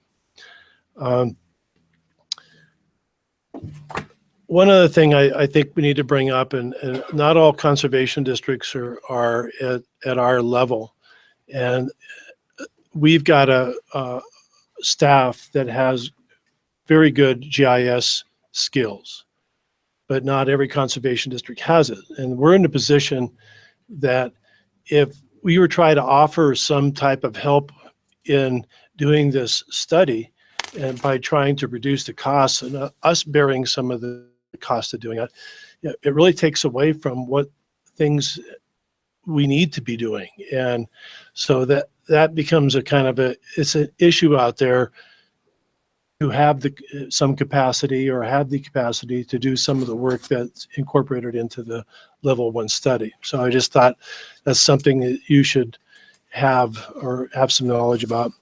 I guess the last thing I want to talk about is so important, and Commissioner Bud Fallon understands this, is that conservation districts are more and more becoming involved as cooperating agencies in federal land planning processes. And because of that, having special expertise, and what that special expertise can boil down to is the data and the information that's incorporated in this level 1 study.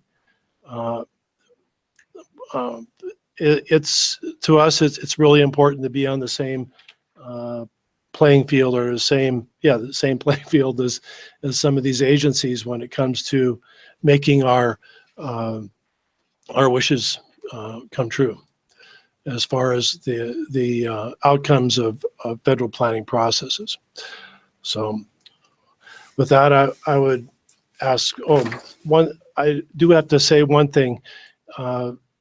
It's my belief that having a grand snowpack, or that would not have really an effect on the the work that's done in the level 1 study. If anything, it could do, it could capture a moment in time that we might not ever have again. So I'm relatively sure that any type of skew could be eliminated and shown for what it is, that we're having an extraordinary year, as some of the other states in our union have seen. Thank you. We take any questions? Yeah, and I'd like to make one more comment, because South Bighorn was also the joint sponsor on the Middle Bighorn, and we had pulled that. And if you'd like me to address why, where we were on both, we went with the Meeteetse one, not the Wasatee County one, or anything that way, I'd be happy to. Any questions, comments about this watershed study? Commissioner Lancaster. We're asking Harry to prioritize who needs it the worst. And now, what if we step inside your presentation and say, what's the most important thing in your study?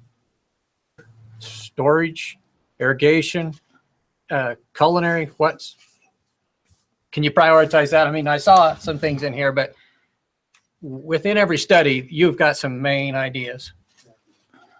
Well, I think, it's covered in the very first paragraph of our application, watershed study projects. And I think when you look at all those, surface water is probably one of our biggest importances, because think about this, if we're going to see now a elevated snowpack every year from now on, what are we going to do with all the rest of that water? I mean, we got to be able to look at possibilities of where we could capture or create new reservoirs or capture new waters. So I don't know. And I think otherwise, as we look at this, I guess I really don't know what the cost of the components are in doing these things. So to me, it's hard to say, would looking at the surface water or the infrastructure be more worthwhile from a cost standpoint than looking at something else? I really don't know, but I think our priorities in that area have been essentially the irrigation infrastructure and the water. Historically, the lower end of the Grable River has been short on water, and that's the reservoirs have certainly helped considerably, but they still tend to have shortages. Thanks. Mr. Glick. I realize, it is a good thing to catch a lot of data when it's probably flooding, which, may or may not skew it. However, like if you're taking data and you're trying to catch what's in the river or to do your study, once it gets past the banks and goes out into the floodplain zone, there's really not no way to catch any data. So, it can go both ways. So that's why I was suggesting to maybe defer certain projects till next year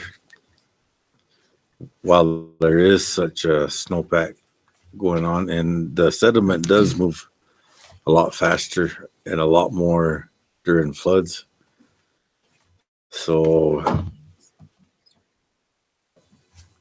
I said, if it gets past the banks, and goes out into the floodplain zone, it is going to be hard to even capture any data. So, you know, that's basically where I was coming from with the skewed portion. I would kind of agree. If we had a massive flooding event on the Grable, a study could show substantially different infrastructure concerns and other things than what it does today. Questions, comments, concerns? Thank you, guys. Let's see, the next one is Horse Creek Watershed Study. Do we have a representative?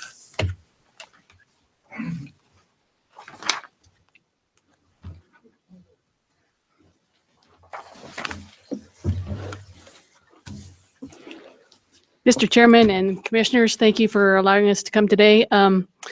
So I kind of, I'm Carrie Ellis. Name, rank, file, and serial number, as my colleague to my right would say.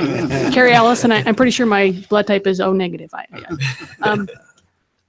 For South Goshen Conservation District, we are the sponsors for the Horse Creek Watershed Study. So for us to stand out, I guess, one of the things that I would like to say is that this watershed study would actually be very diverse, because northern Laramie County is very dry. And as we found out earlier, that South Goshen has a lot of surface water. And so to point out that what Mr. Terrell was telling you, the situation that South Goshen is in right now is very, it's on a cycle. And I can tell you less than 10 years ago, Bump Sullivan was completely dry. One of the surface water user, the irrigation users, they didn't even get their allocation that year. So I guess that's what makes us stand out. One of the other things that I would like to say is that Eastern Wyoming is actually very, we don't have any watershed studies that have actually been accomplished. And this watershed study abuts to others that have been applied for. And if it would just help to get Eastern Wyoming, the study done on the eastern side of the state. Mr. Chairman, Jim Cohorn, District Manager with Laramie County Conservation District. We're co-sponsor on this watershed study. I guess a month ago or whatever, we were asked why we were doing this watershed study, and our answer was we were solely in it for the small water projects. Since that time, I've changed my mind. And part of that is we're currently doing a South Platte watershed study, and I've learned a lot through that process. Laramie County was one of the first districts to apply for this program, actually before they required a watershed study to do the small water projects. We did one up on the upper end of Crow Creek.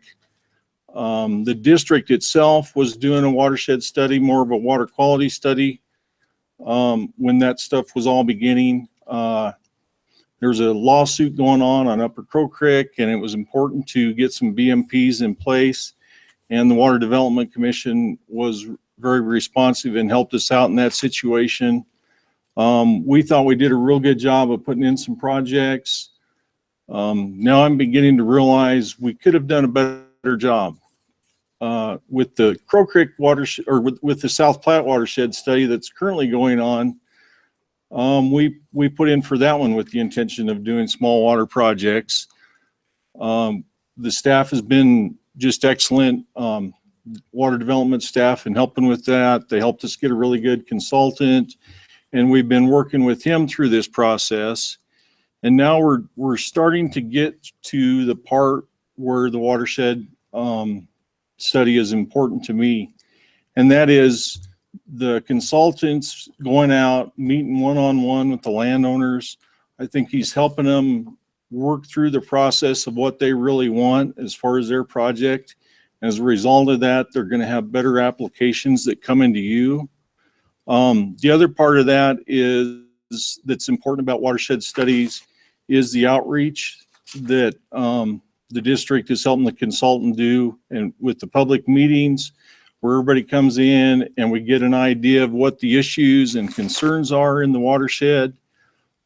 As a result of that and the discussions we've had with the consultant afterwards, we're really starting to get to where the watershed study is important, and we're beginning to identify some real issues that the conservation district can work to solve. One of those in the South Platte is we've identified a couple issues that are actually with the City of Cheyenne Board of Public Utilities, where I think the district can cooperate with them and address some of their issues as far as water shortages and water efficiencies, and maybe where they can make up some difference in where they can store some water.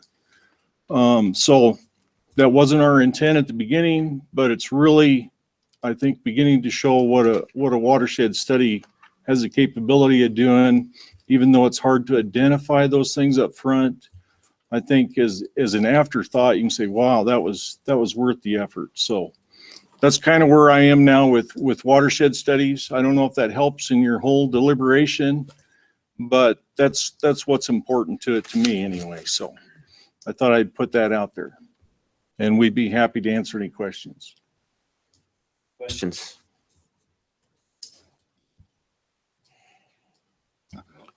Off easy, I guess. Thank you. Thank you. Lower Laramie River Watershed Study. We have a sponsor. We have Jody. Mr. Chairman, I just wanted to point out Brady Irvine wanted to be here today, but the road is closed.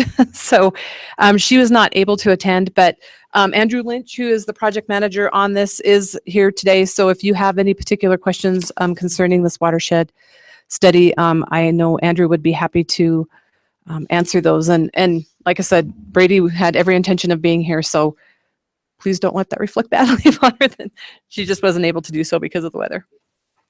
I guess I got a question for Jody. I noticed when I was reading through this where it talks about the comparison with the operating criteria.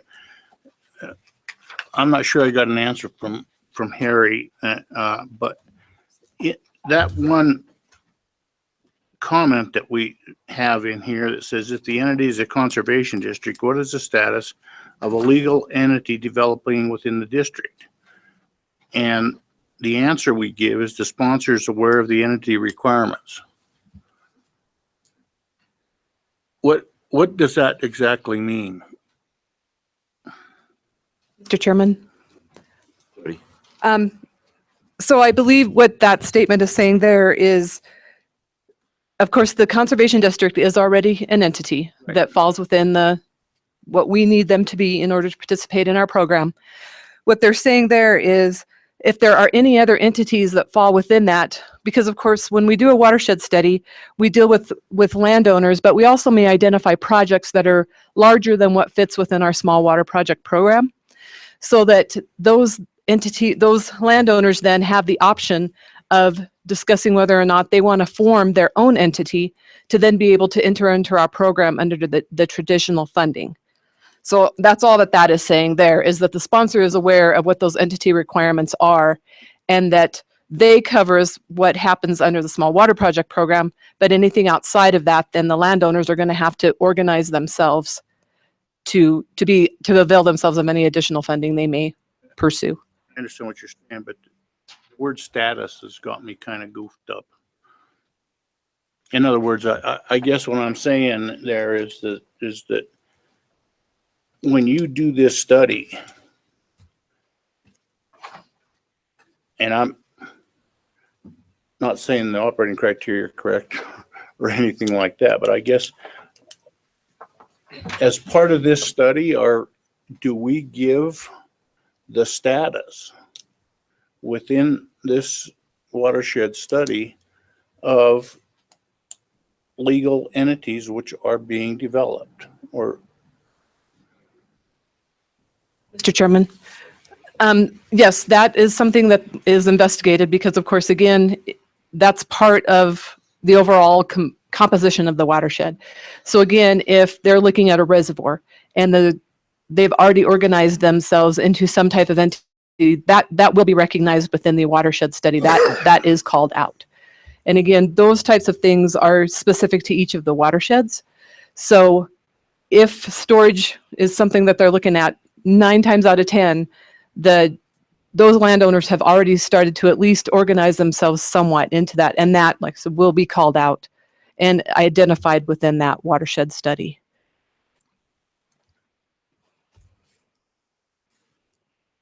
Any other questions for Jody or Andrew on the project? Okay, thanks, Jody. Excuse me, I got a question. Commissioner Glick. On these streams that are like classified as impaired, how does that affect the study? Mr. Chairman, as far as them being listed under the 319, we just call that out in the watershed study, but with the hope that the information that we gather, we work with the landowners on best management practices to then off the 319 list. So our project managers and the consultants need to be aware that there is a 319 out there so that they can help the landowners move towards either if a TMDL is going to be implemented, or maybe being able to back away from that by helping them institute BMPs or best management practices. So, Mr. Chairman,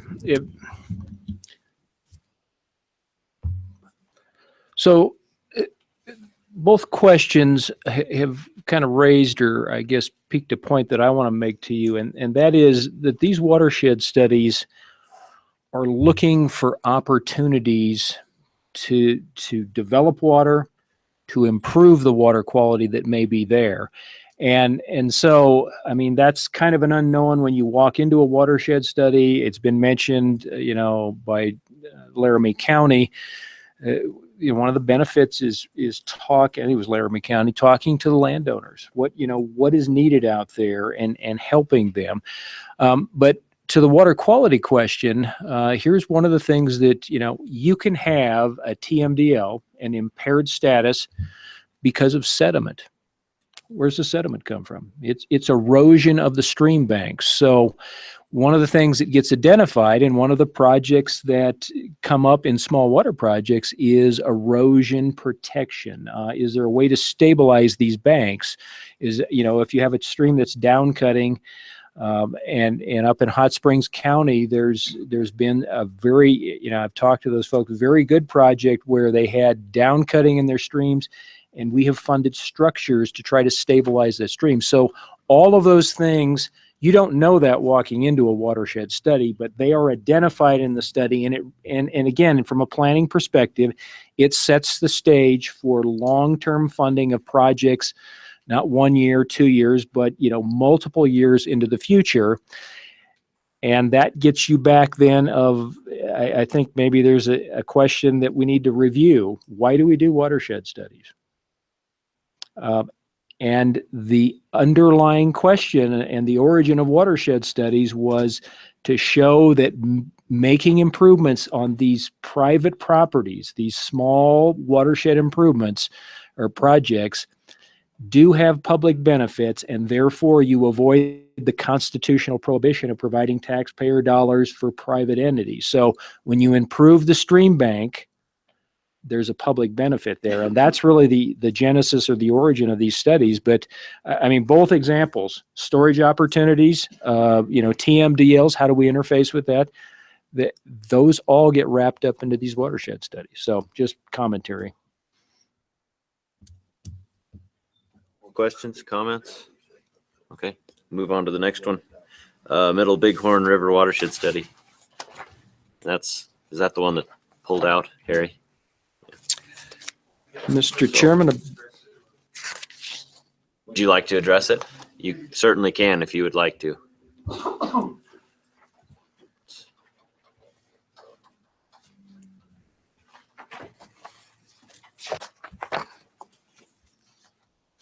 George Kelso, South Bighorn Conservation District. And I just wanted to mention, because we were sponsors on 2 projects, we had approached essentially both the Meeteetse District on the Grable River and Washtenaw County on the Bighorn River earlier. Both streams are on the impaired list, and both streams are on a completed TMDL a couple of years ago. And we had been looking at the level 1s, thought, why don't we do this whole area, because it's a gaping hole in what's been done in the state, and decided it was probably too big an area to do under 1 study. So we split it into 2 studies. And then when the legislature cut their funds, we started thinking about these studies. We had initially thought that if both studies ran concurrently, there might be cost savings in doing them. If there were the same contractor, they could maybe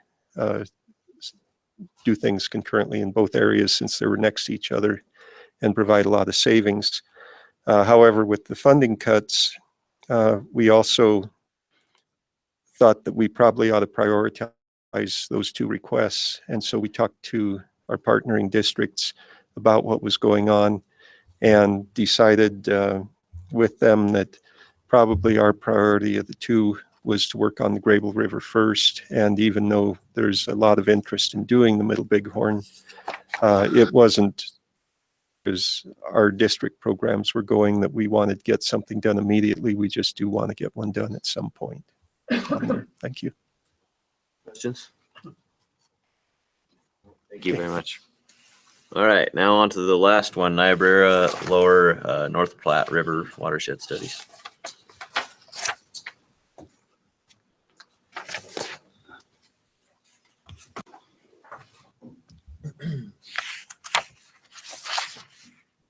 My name is Heidi Sturman. I'm with the Niobrara Conservation District, and we are the sponsor of this project. Lingo Fort Laramie and North Platte Valley has been a co-sponsor on this. And with all that's gone on, we appreciate the opportunity to talk to you about this a little bit. The Niobrara River experienced severe flooding in the spring of 2015. And so it is expected that during this study that there may be some identification of some problem areas within that watershed due to that flooding. There's some that became immediately apparent, but because of the nature of this river being intermittent and ephemeral, that we expect that there may be some that would come to light later on as the river flows through its normal precipitation events. We've also had in the Prairie Center community of Goshen County experienced a catastrophic fire in 2016. And we expect that this study would maybe be able to help some water development in that area to help encourage vegetation. The soils around there are very sandy soils and fragile soils, and perhaps some water development may help with some recovery of that fire. We are also having some major highway reconstruction on Highway 20 that is scheduled for 2019. We expect that there will be some wetland mitigation during that construction, and so a really good inventory of the wetlands and the type of wetlands we think would be very beneficial as we have to start addressing those kinds of things. The districts in Goshen County were interested in working with the Interstate Streams Division of the State Engineer's Office and considering options for some kind of groundwater restoration projects. And as well, the Niobrara River watershed is part of the Upper Niobrara River Compact with Nebraska. So we would see that just a really good inventory of the watershed would be beneficial in going forward in the future with that. If things were to come up with that compact, that we have a really good inventory that we can rely on to address anything that would come up dealing with that. So these watersheds together would fill a really large gap in eastern Wyoming. The Niobrara is the last one in Niobrara County that would be the last one to have a watershed study, and then it would fill in with the Horse Creek and some of those others that are being done down through Goshen County. So I guess if you have any questions about anything. Questions?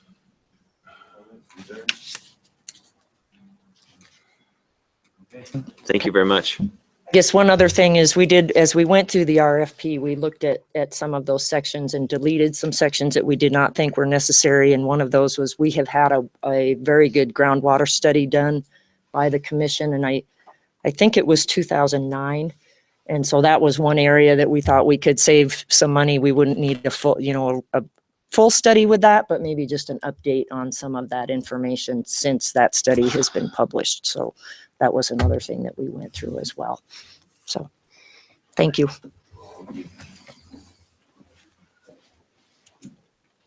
Yeah, Bobby, go ahead.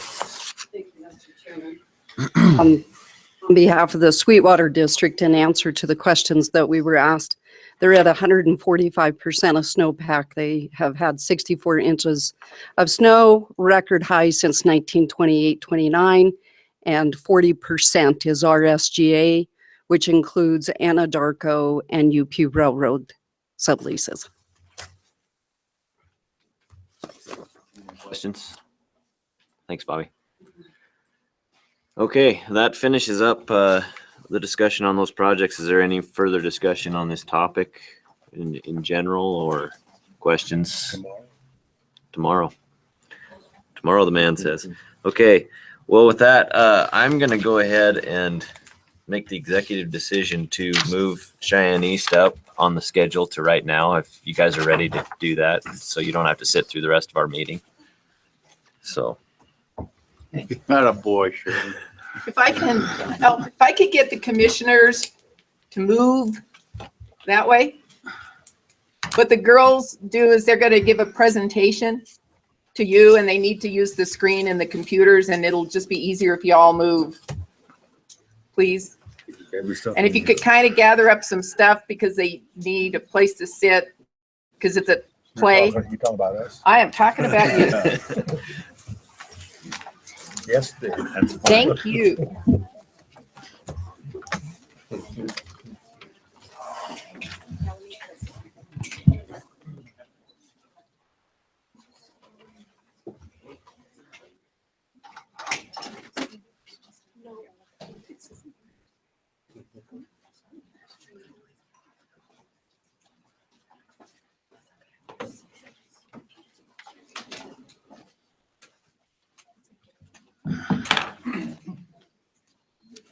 These chairs.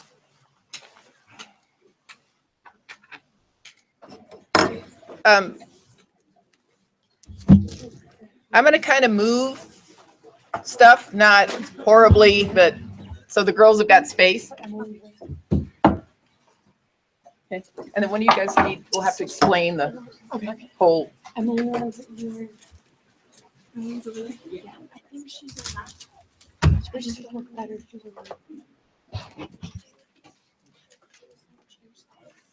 Yeah, because if you're going to use the projector, I don't know if it's going to fit. Yeah. All right. Okay. I'm moving stuff. Okay. The pictures right there. No, you're good. They just need the front of the table.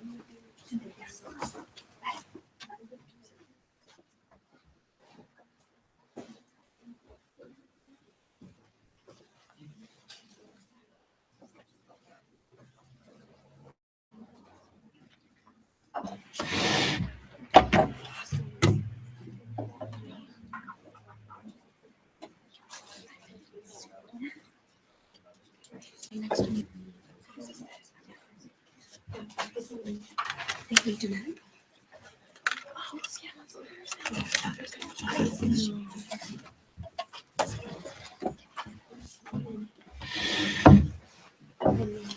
Oh,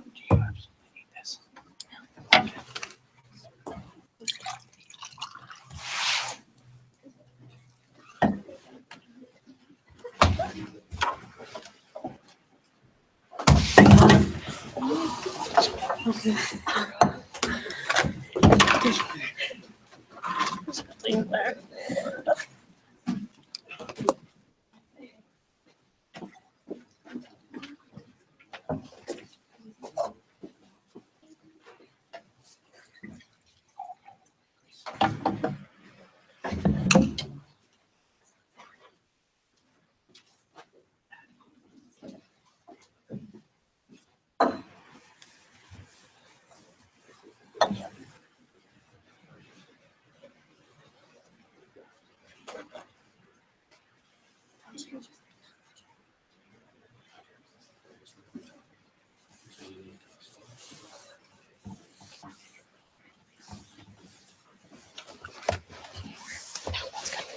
Should I start explaining?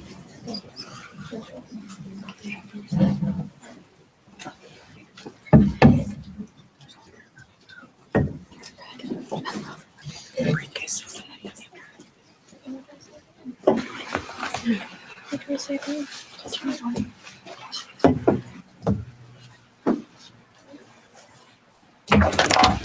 What do I say at the end to start? I guess I say that's Okay, well, I guess while they're finishing setting up, I can go ahead and kind of explain the Ag Issues competition to you. We are part of Frontier FFA from East High School, and we're all part of the Agricultural Issues team. So what we do is we choose current ag issues that is affecting the world today, and we decide to go around and present a 15-minute skit to the public just to inform them about the issue. And so we did choose the overpopulation of wild horses and burros. And so we did a National Wild Horse and Burro Advisory Board meeting. And so I'm Emily Davis. I'm Addison Rosner. I'm Danette Vleem. I'm Haley Rosinski. I'm Madison Green. I'm Grace Withers. All right, and so just to let you know, to keep this in mind while we're presenting, you guys can go ahead and jot down questions. At the end, we will answer any of the questions that you have as well. So you guys know that's part of the competition for these guys is they have to be able to answer audience questions. So they're judged not only on their skit, but can they think on their feet? So ask them really hard questions. all right.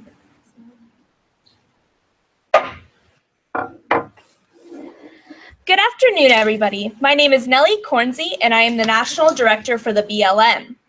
Welcome to the National Wild Horse and Burro Advisory Board. The advisory board was created by the BLM in efforts to discuss issues about wild horses with representatives from all sides of the issue. Recently, the Government Accounting Office came out with a report criticizing the actions of the BLM's management of wild horses. Thus, in response, we posed a question. What management actions should be taken to comply with the Wild Horse and Burro Act of 1971? First of all, let's start with the facts. Without proper management, the wild horse population will double every 4 years. The BLM manages wild horses on herd management areas, in which the BLM has access to about 31.6 million acres, a drastic decrease from 1971's 53.8 million acres. The BLM determines an appropriate management level so wild horses can thrive along with other wildlife and grazing animals without harming the range or the resources. Wild horses and burros that exceed the AML are supposed to be removed from the range, as stated in the law. As of March 2016, the combined AML was 26,715, but the estimated on-range horses and burros was 67,027, a 15% increase from 2015's 58,150. Horses and burros that are removed from the range can either be adopted or put into holding facilities. Adoption rates are an all-time low. Less than 3,000 horses and burros have been adopted each year in the past 5 years. That are not adopted are put into the BLM's holding facilities.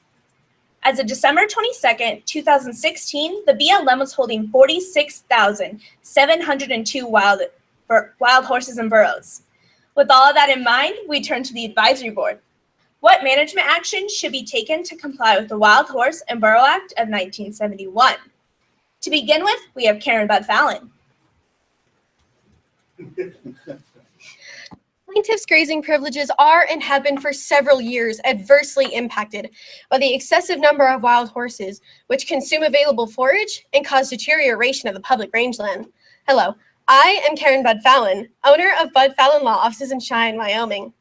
I've had my share of experience with wild horses and burros, as I'm currently working on a case in Utah in which 16 ranchers have sued the BLM for failure to carry out its own decisions and remove excess wild horses from the public and the BLM lands. The ranchers are adversely impacted in this matter because the BLM's disregard of the law and failure to manage these horses has resulted in damage to the ranchers' private water supply, range, and wildlife resources, as well as impaired the state's ability to fulfill its responsibilities to manage wildlife. The Wild Horse and Burro Act of 1971 was specifically amended then to require the immediate removal of the excess horses. The overpopulation of these horses resulted from the passing of the 1971 Act. Therefore, in 1978, Congress amended the Wild Horse and Burro Act through the Public Rangelands Improvement Act of 1978. When a determination is made that there's an excess, immediate action is required because the endangered and rapidly deteriorating range cannot wait. The main thrust of the 1987 amendment was to cut back on the protection the Act affords these wild horses and to re-emphasize the other uses of natural resources that wild horses consume. The amendment made explicit what was at most implicit in the 1971 Act. Public ranges are to be managed for multiple uses, not merely for the maximum protection of the wild horses. This act establishes a national policy and commitment to improve the conditions on the public rangeland. It requires a national inventory, consistent federal management policies, and provides funds for range improvement projects. Although Ms. Karen Bud Fallon is advocating for the removal of these wild horses, an alternative to the harsh removal of these herds is the use of PZP. Hello, my name's JC Goko Chia, a fourth-generation rancher from Eureka, Nevada, serving as Nevada State veterinarian, practicing for 17 years. It is clear that the current tactics implemented are ineffective due to the public fighting to keep these horses on the range. And therefore, the BLM must implement the use of an immunocontraceptive agent. The zona pellucida is a non-cellular membrane that surrounds all mammalian eggs. The zona pellucida consists of several different proteins, one of which is believed to be the sperm receptor, or the molecule which permits the attachment of the sperm to the ovum in the process of fertilization. The porcine zona pellucida, or PZP, was created in the 1990s and is naturally derived from the ovaries of swine. When the PZP vaccine is injected into the muscle of a female animal by hand or by dart, it stimulates her immune system to create antibodies against the vaccine. These antibodies will also attach to the zona pellucida of her own egg, distorting its shape and therefore blocking fertilization. In order to control these ever-increasing numbers, the BLM must implement the use of PZP before these herds have a detrimental toll on the environment. Ms. Goko Chia. Yes, Ms. Hendrickson. The BLM is already spending millions of dollars on these wild horses. Aren't American taxpayers already involuntarily supporting this? The BLM is spending 60% of its $75 million wild horse budget to feed and care for horses in captivity. The PZP vaccine is merely $25 a dose.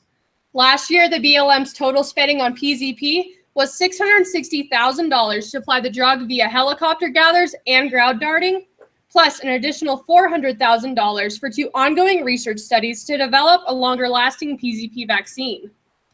Together, this represents less than 2% of the overall wild horse and burro budget. The BLM's long-term management needs clearly include both the need for a short-term duration vaccine for smaller herds and a long-term duration vaccine for the largest herds. Although research must be funded to eliminate the several cons of the PZP vaccine, the current vaccine, coupled with accurate record keeping and other management tactics, are absolutely necessary to control these herds so they can continue to live their life on the range. It is clear that the BLM lacks the authority and wherewithal to make the necessary management decisions needed to address the current crisis of overpopulation facing Western rangelands. Hello, my name is Callie Hendrickson. I'm the lead researcher on the National Horse and Burro Rangeland Management Coalition. The Wild Horse and Burro Act of 1971 allows the BLM to manage designated herd management areas to help prevent overgrazing, so heavily that the vegetation is damaged and the ground becomes liable to erosion.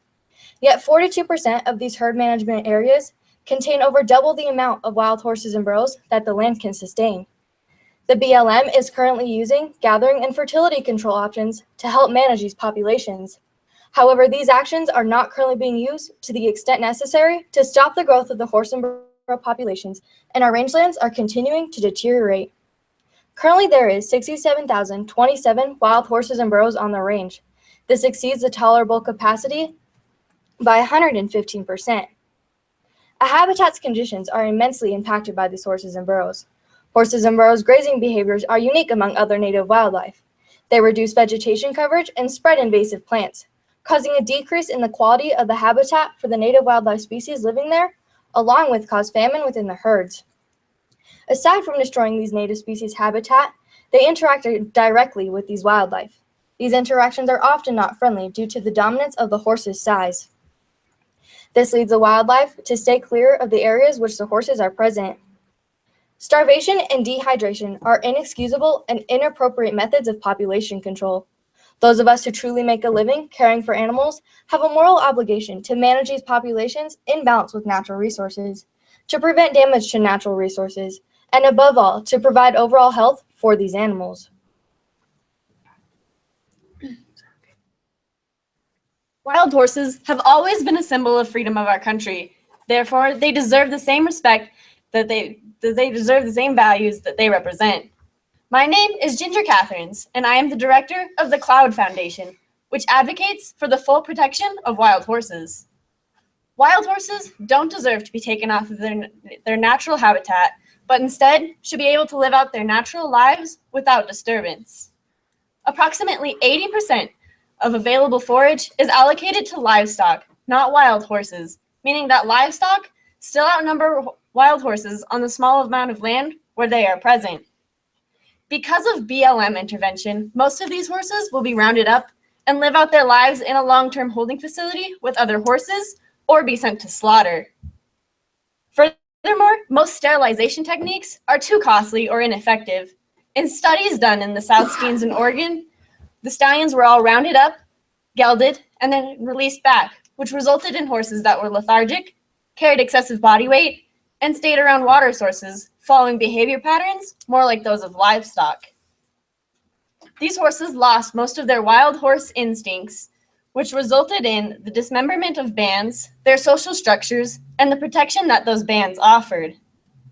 The BLM has so marginalized these wild horses that many herds are too few to even ensure a genetic viability of 150 horses. These horses should be treated with the same respect that livestock are treated with. The cruelty they endure is against our most human and American ideals. The disrespect we show to these symbols of the American West should hurt anyone who has any standards. Hello, I'm Stephanie Yardley, owner of the Yardley Ranch. This fifth-generation ranch has been raising and breeding cattle since 1856. We would like to see our children and grandchildren enjoy the same livelihood that we have. Beginning on August 15th, 2015, the Yardley Ranch and 15 other ranchers filed a federal court case against the BLM when it had refused to gather the excess horses from our lands. These wild horses are overgrazing and causing damages to the lands on our grazing allotments and private properties. Wild horses have a negative impact on our ranching operation. In the summer and late fall, there was 40 to 60 wild horses on a land that normally holds 60 head of cattle for 2 months. The Yardley Ranch considered putting in additional springs and water sources, but found this is very expensive and we see no benefit.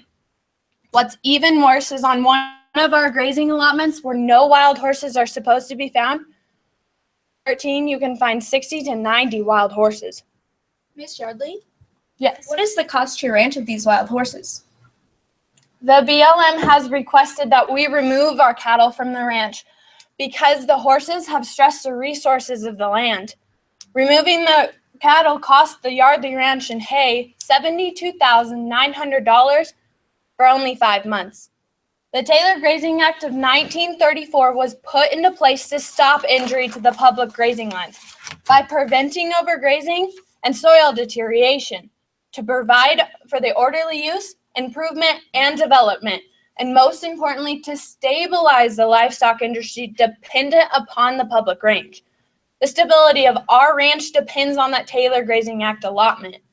Section 3 of the Taylor Grazing Act was put into place to establish grazing permits such as the one on our ranch. This grazing permit lasts for 10 years with the preference right of renewal. I would like to see the BLM take strong and immediate action to remove these excess horses for the good of our land and the protection of our livelihood. I would like to thank the advisory board for its important discussion today. Ms. Karen Bud Fallon argued that the BLM is failing to comply with the Wild Horse and Burro Act by neglecting to remove excess wild horses from private and public lands, and the BLM needs to take immediate action to remove these horses. Ms. Gogo Chia argues that a misinformed public is constantly advocating against other management methods. Therefore, PZP must be implemented to control these increasing populations so the horses can live out their life on the range. Ms. Callie Hendrickson argues that wild horses are destroying our western rangelands, and the population control methods of starvation and dehydration are unexcusable and unacceptable. Therefore, fertility control, gathers, and other management methods must be implemented to these wild horses. Ms. Ginger Catherines argues that wild horses are iconic to the American West and represent the freedom in which we so value, and they need to be protected accordingly so. And lastly, Ms. Yardley argues that wild horses are harming various allotments where wild horses should not be found, as well as destroying the livelihood of the Yardley Ranch. The Yardley Ranch depends on the rights granted to them through the Taylor Grazing Act, so the BLM needs to take strong and forceful actions to remove these horses. Now that the American public has been informed on the issue, we would ask you, what management actions should be taken to comply with the Wild Horse and Burro Act of 1971? The advisory board is now open for discussion. Okay, this is the question part.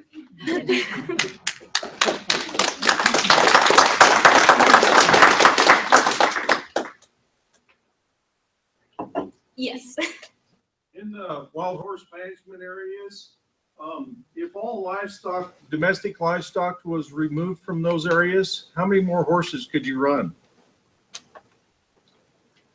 So there's a allotted unit month, and so with that, that means the amount of forage a horse would eat is 1.25. And so for a cattle, it's 1 for a cattle and a calf.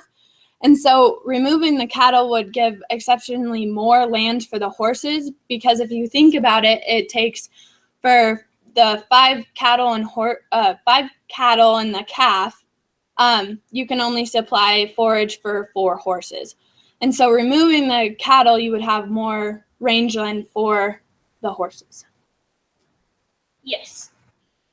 Does that also mean you're going to have more rangeland? For the horse side of it or the cattle side? The horse side.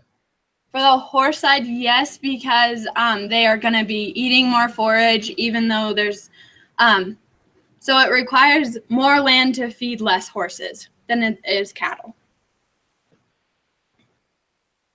Yes. The wild horses, they destroy a lot of food because in the wintertime they thaw down and they thaw out the grass and all that. So each year, as the herds get bigger and larger, they're going to destroy more habitat.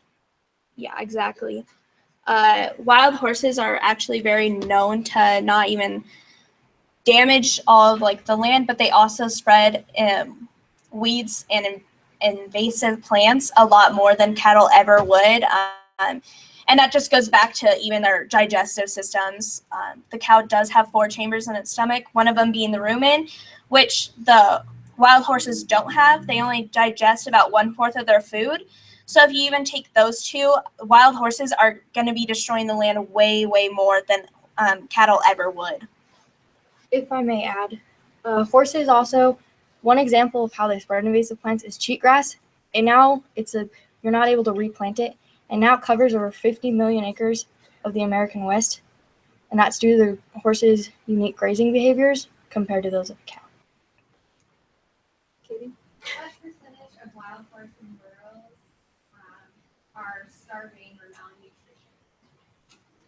Well, the one thing about wild horses is if you take everything that's out on the range, all the other species, those species are going to be starving way before the wild horses are going to. We actually talked to Frank Fallon. He was telling us about that. He grew up in Nevada and he saw that firsthand. By the time that the wild horses are going to be starving, then everything has already been starved and is gone. So the BLM does take strong actions to make sure that these horses aren't starving.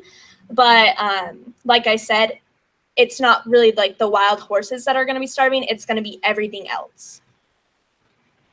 Yeah. What's driving down the adoption rates of wild horses? To adopt a wild horse, there's so many regulations that go along with it. This is to help prevent them from going to slaughterhouses in Canada or Mexico, since slaughterhouses aren't USDA approved in the United States. So since you have to own the wild horse for a year before you can give the title, and there's so many regulations, like you have to have certain fencing in a certain area, and you have to be able to present it with the trailer so you can get the horse out. And so this is a real turnoff for people because they don't want to have to deal with all those regulations, and if they don't like the horse, they aren't able to return it because they have to keep it for a year. Yeah. Oh, go ahead. Well, the cost of keeping and caring for a horse for 12 months, I go on a factor. You know how much that costs to feed a horse for 12 months? A lot. Yeah, the BLM spends about $50 million just feeding the horses in the long-term and short-term holding facilities every single year. For like one horse in its lifetime, it costs about $50,000 each for them to be in the holding facilities. So.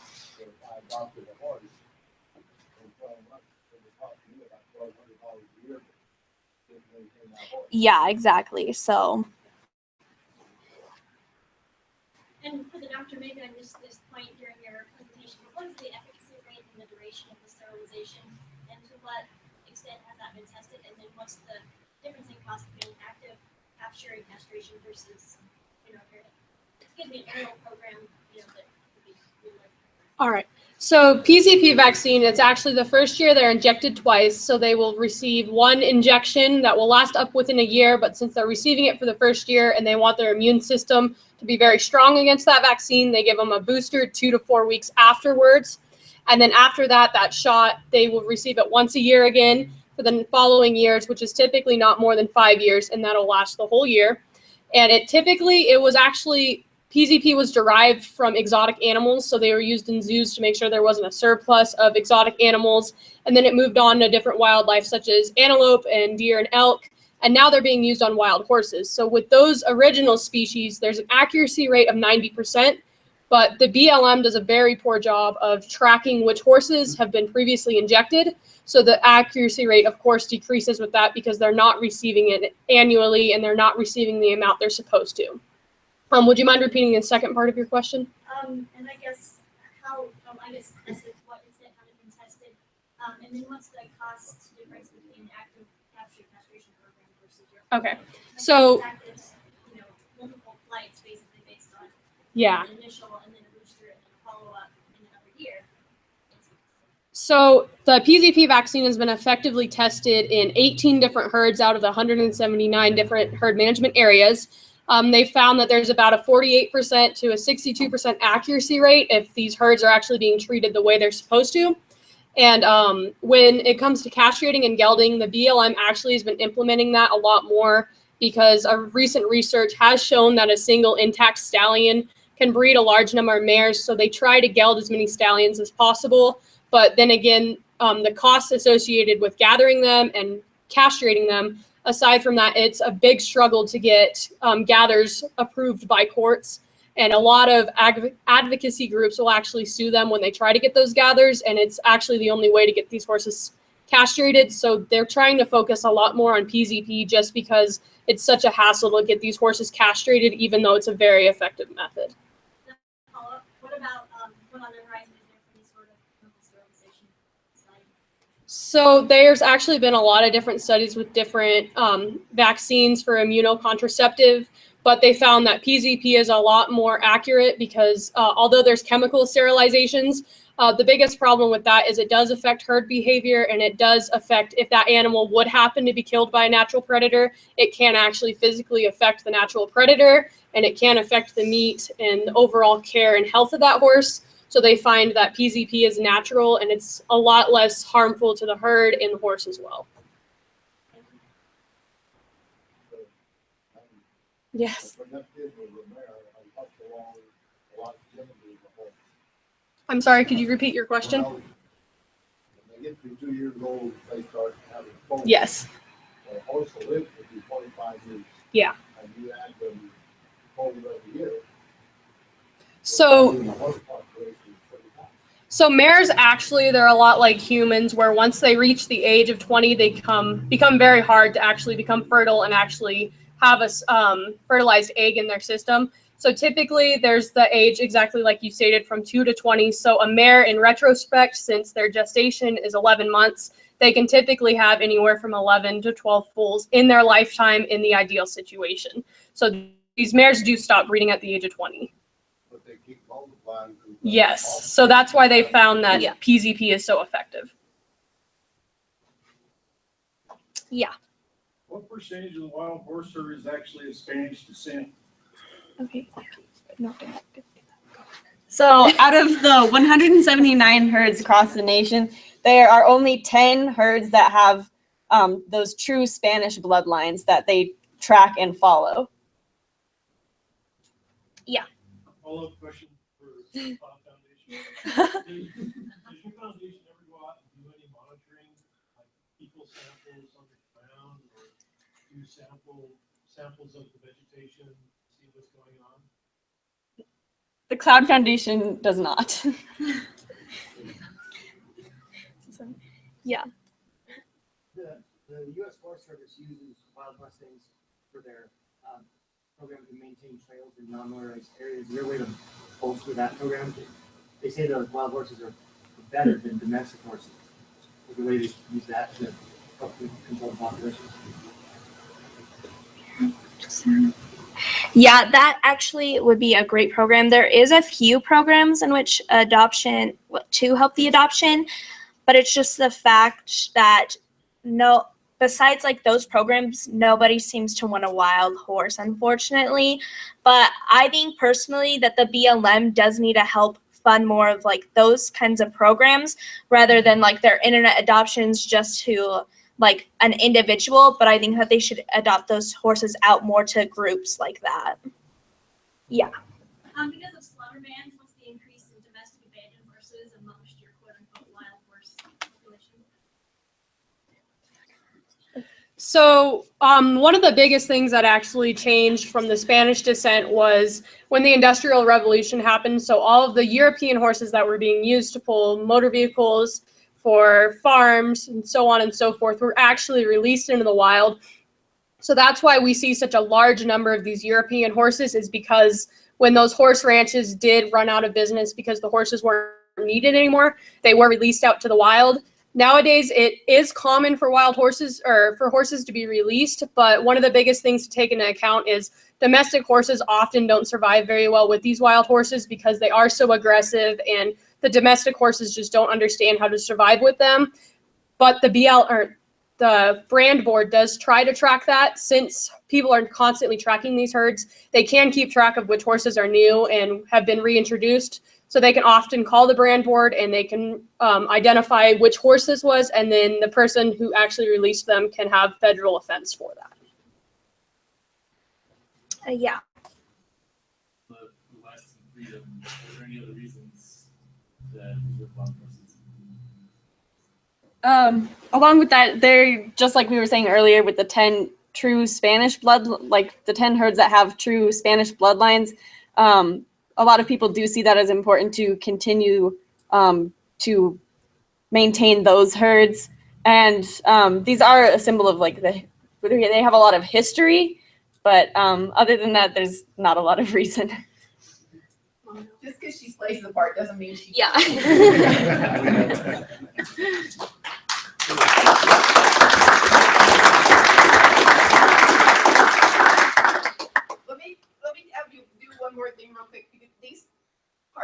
contest is that these kids give this presentation to outside groups like you guys, and you ask them questions, and then if they could get a little feedback, did you guys hear anything that you would change, that you had questions about, that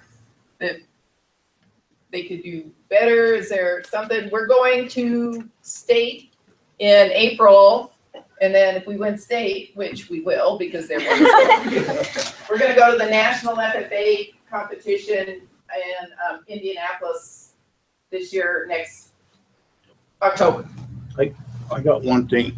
The reduction in acreage you had from 53 million to 30, what caused that, and what happened to that acreage? Okay, so the BLM did end up having to do a research management program in which they overlooked all of the land. So a few big reasons is one, some of the land was found unsuitable to maintain those wild horses. Another one is urban expansion, but also a lot of it did intermingle with private land ownership.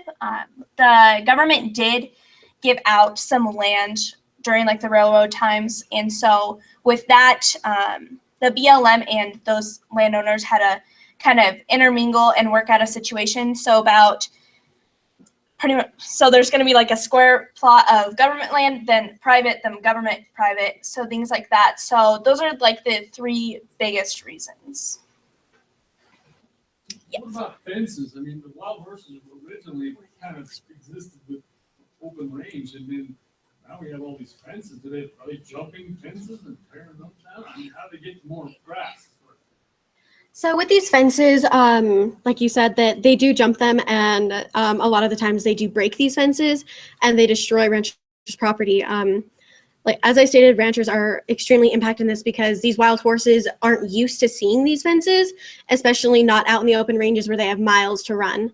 One way that they've tried to get these horses to stop or to see them and to not run through these is to build big, thick ones of wood or of metal that they can be seen. But these horses do break fences and they do all kinds of damage to them. Yes.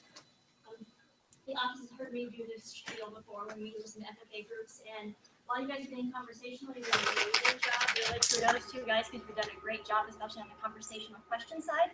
But in your prepared speaking part, it's very much that cadence that you guys know exactly. It's the Creed cadence, it's the FFA cadence. So I would maybe just say that be more conversational in your prepared portion of that, and not such a cadence, which is, as you guys know, everybody knows exactly what that cadence is. Yeah. Maybe just work on that part of it and be more conversational because you guys have done an amazing job in the second portion where it was just more off the cuff and a little more comfortable with your subject matter and the topics. Yeah, thank you. Thank you. Okay, well, thank you guys. I thank you guys for listening to me.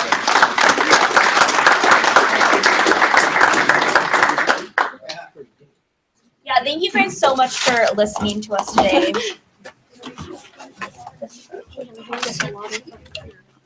I'm drinking mine. I can get the water. I'm just gonna drink it. That's it.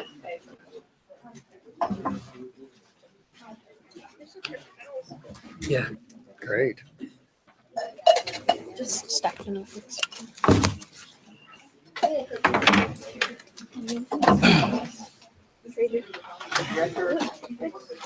Don't have them?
Okay, back to our regular scheduled programming. We are back on track to do review of consultant shortlists.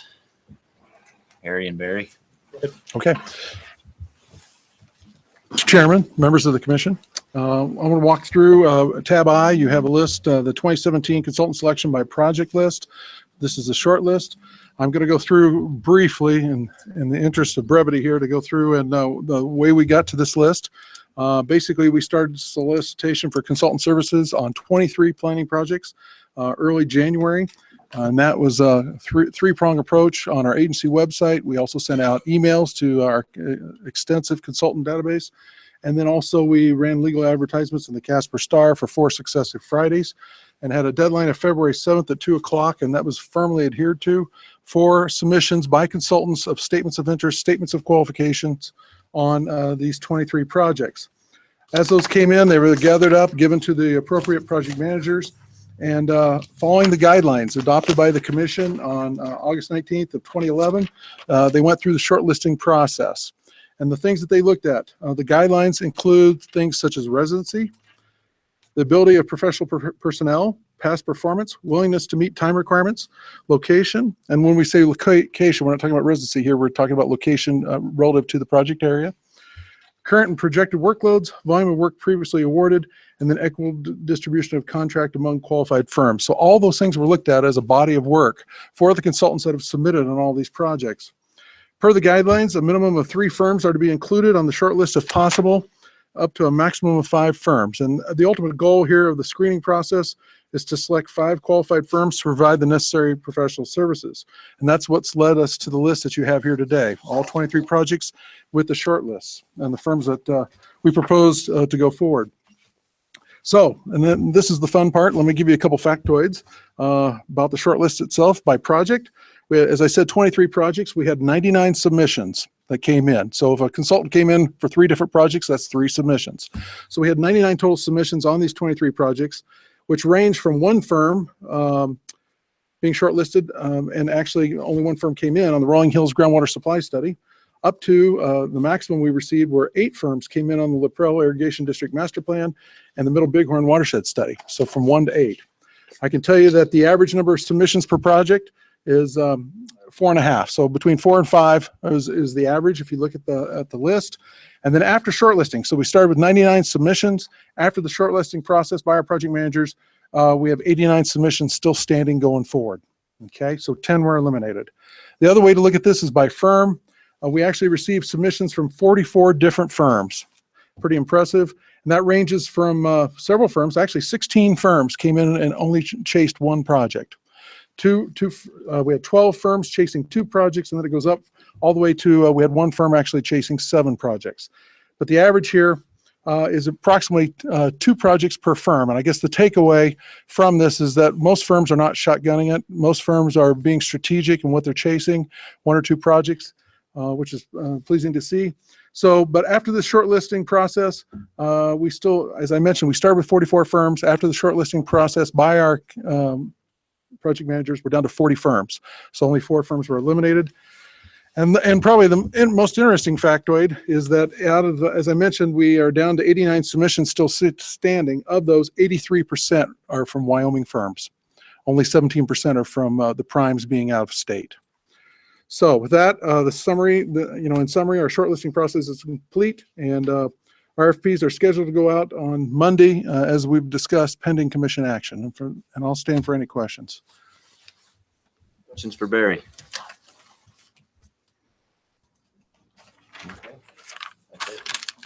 Great.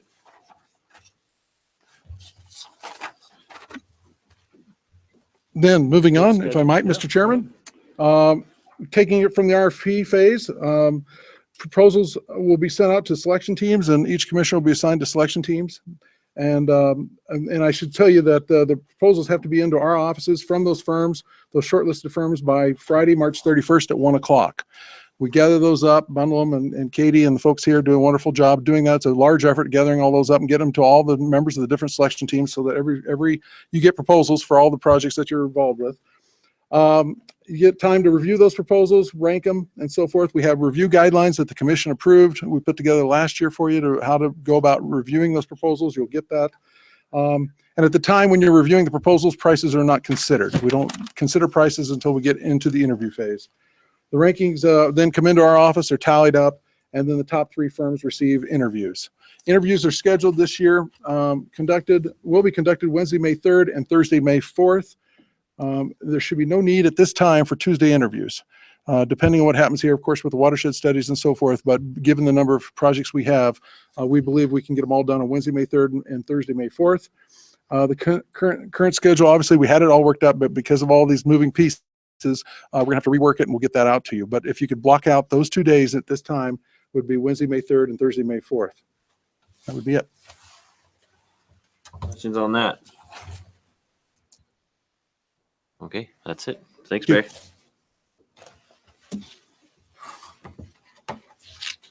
Okay, so that covered the consultant selection schedule, right, Barry? Okay. All right, so the next item would be the WWDC Level 2 program wells. 22. So, Mr. Chairman, under tab J, you'll find a listing of at least the last 10 years of Level 2 project wells. I'll give a little bit of explanation. Recall at our last meeting, Centennial well, where we actually provided or gave that well that was drilled a number of years ago to the underlying landowner. And that raised the question, in that particular case, we developed that well with the thought of a water and sewer district that would then utilize it for its water supply. That water and sewer district decided not to pursue that. And so multiple years later then, we gave that well to the underlying landowner. And the question that was asked was, well, how many of these wells do we have? And so this list represents Level 2 wells that we drilled. And then as you see the critical information, the project number of test holes, and as you can see, some of these projects have a number of test holes that were drilled. Total number, or then a production size hole, then total number of wells, gallons per minute is a column, water quality, total drilling cost, and then total Level 2 cost. And I guess for new commissioner, that under Level 2, we will drill a test well, 100% water development cost. And then the thought is that if it's a good well, then good quality, good production, then that entity that requested it, typically a water district, would then, is part of a Level 3 project, then set the pump, tie the well into their water system, and then they would have a new water supply. It doesn't always work out that way, as in the Centennial case. But then if you look at the last column, results of the project, and you go down through there, most of those projects, at least in the top 2/3, advanced to Level 3, meaning that we did use that well for its intended purpose. And then you get towards the lower portion of the list of projects, then you start to see Lance Creek well, 2011, advanced to Level 3, but that is the district that has decided they don't like the financial constraints on the use of that well, which are statutory, and so they have not moved forward with that well. Which one is that? Lance Creek well, 2011, about 3/4 of the way down the page. Okay. And then moving down 3 or 4 lines, the Squaw Creek water supply well, exploration program failed to discover feasible groundwater. The next one, Claremont test well, the deep Fort Union formation was high in TDS and sodium. So we're now in the process, that's an active project, drilling a second alluvial well for them. But that original Fort Union well will not be utilized by that community. And then I come down to UW irrigation well. I guess this, we have that on the agenda tomorrow, but I will tell you that there was insufficient water yielded in that project, so it will not be used for ultimately water production. And then the bottom one, Douglas test well is underway. It was just funded. So there are a few failures in that program, and we're going to have some more discussion about another set of wells tomorrow. But there is risk when you drill a well. Will you find adequate quantity of water and the quality? And that doesn't always work out for a number of reasons. So I thought, again, that was a question with regards to that. Are there any questions? Commissioner Bettis. I did some thinking about some of this stuff. I guess when Nancy comes to us and wants to drill a well,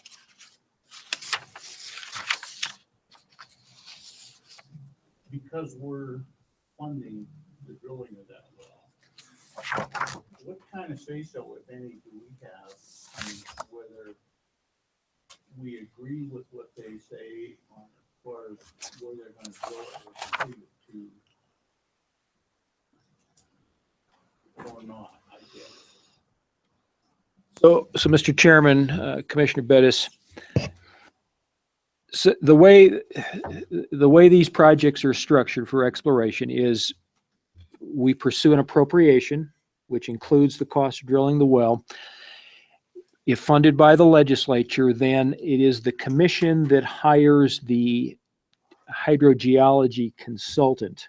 Okay, and so we retain a professional consultant, and they are under contract to look at the geology, to look at where the most likelihood of drilling a well that would produce water would be. We work with the community in terms of what their needs might be, where is their existing water system, might be closest that they could tie into. There's a number of factors that go into looking at that. Availability of access. If you're going to try to drill a well onto private land, is that landowner willing to provide a long-term easement or right-of-way so that the community can have access? All of those factors go into siting a well. Utmost, though, is where do we think we can find water by drilling a well? And that's the scientific part of those level 2 studies. And then that consultant goes through a bidding process to hire a drilling contractor to actually drill the well at the designated site. So it is the commission and the staff here that control that study. For example, if they wanted to drill 150 miles away, we would say that's not practical. But at any rate, it's really kind of an agreement, but it is the commission that ultimately determines, do we want to move forward with drilling the well at this location? And then at that point, the results are provided to the community, and then it's their choice whether they came to us with a request, they need more drinking water, then they would be required to bring a level 3 application to bring a good well into their system. Okay, and I guess let me go a little bit further here then. So let's just say in the case of Centennial, we have an asset there of the well. And I guess number 2, then we have our obligations to the state engineer about completion of that thing. If there's no use, we have the option to abandon it or not abandon it. And I guess where I'm kind of going with this a little bit is that in that case of Centennial, we opted to give taxpayer assets to a particular individual for nothing. Should we be trying to get something out of that? Mr. Chairman, Centennial And it's the Centennial area. It was not the Centennial Water and Sewer District that brought the application. It was a water district that had formed and I believe is now defunct. But in that case, and in a number of these cases where the best location that the hydrogeologist feels they can find water is often on private property. And so then we have the situation, we need to garner access to drill a test well. And the typical language that has come forward is that the landowner grants that permission, and he understands that if this is a good producing well and this moves to level 3 ultimately, that there would be a permanent easement put in place for this water supplier to use that well. But in the Centennial case, and what is typically done then is if that well or that project does not progress to level 3 for any reason, whether it's bad quality water, not enough water, in Centennial's case, the district went defunct, then that right-of-way access agreement says that then the commission will either plug that well, and that would be a state engineer requirement and DEQ, because you don't want, if you're not going to use the well, it's a conduit for pollution to enter that aquifer. So you'd either plug it or we give that well to the underlying landowner. It's on their land. And that is exactly what happened in Centennial. And in fact, there the well had been sitting for a number of years with no apparent use by the public. And there, the access agreement dictated that we give that asset to the landowner. Okay, so we're doing that through the access agreement. Case, yeah. And so it would be a similar case with the university?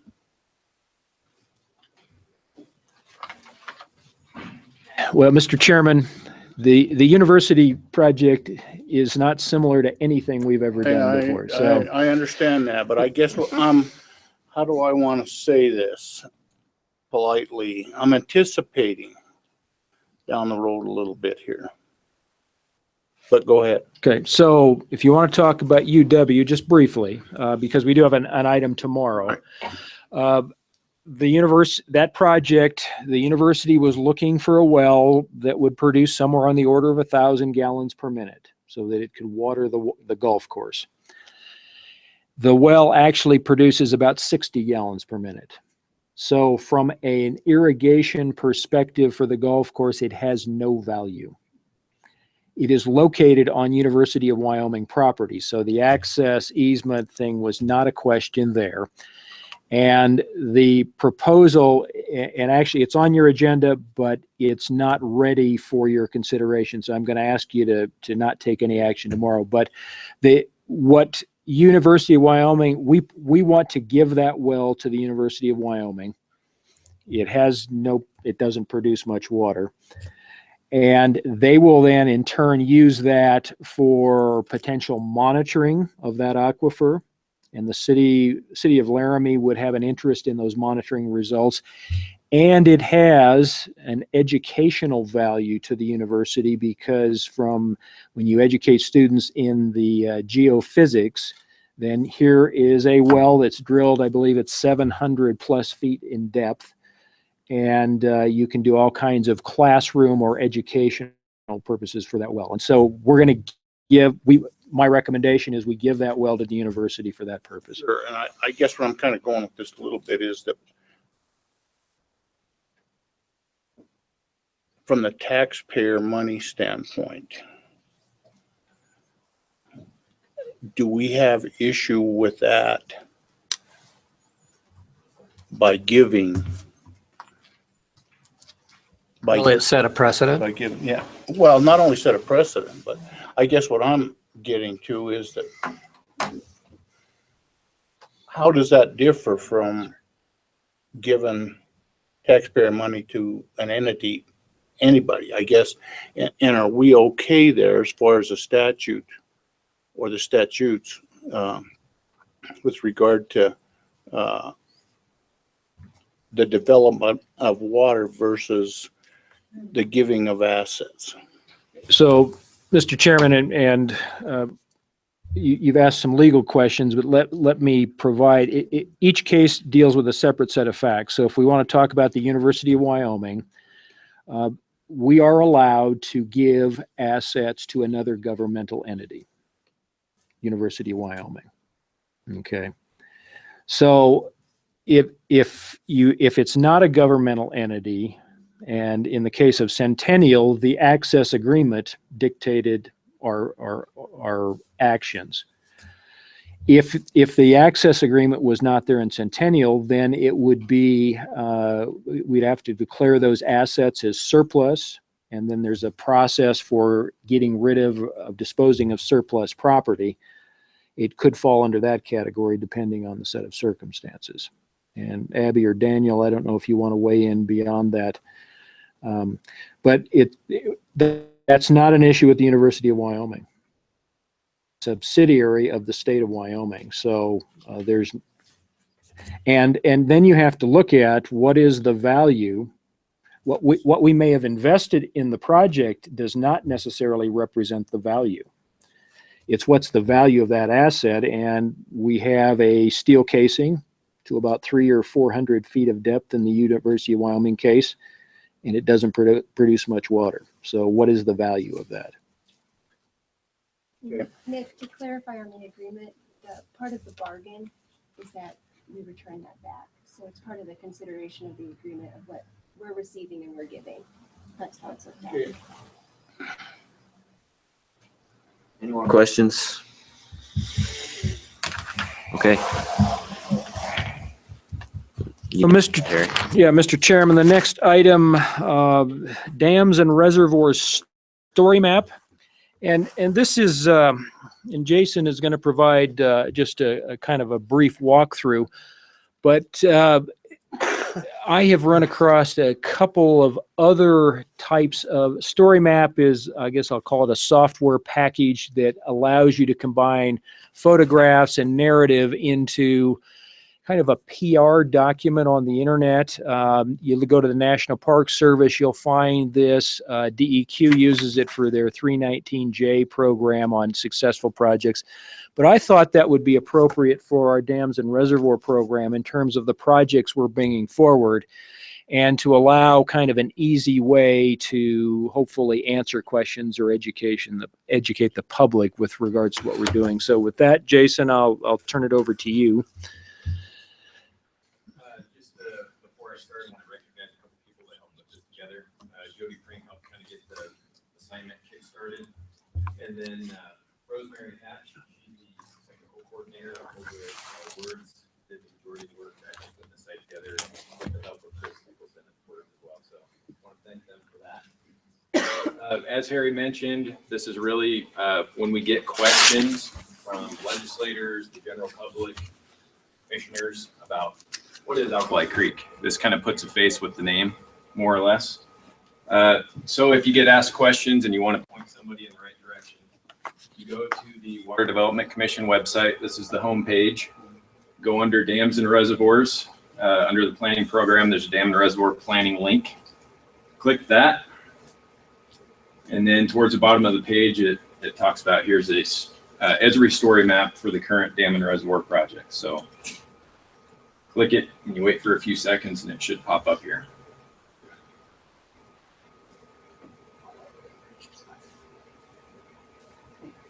Okay, so here's the site.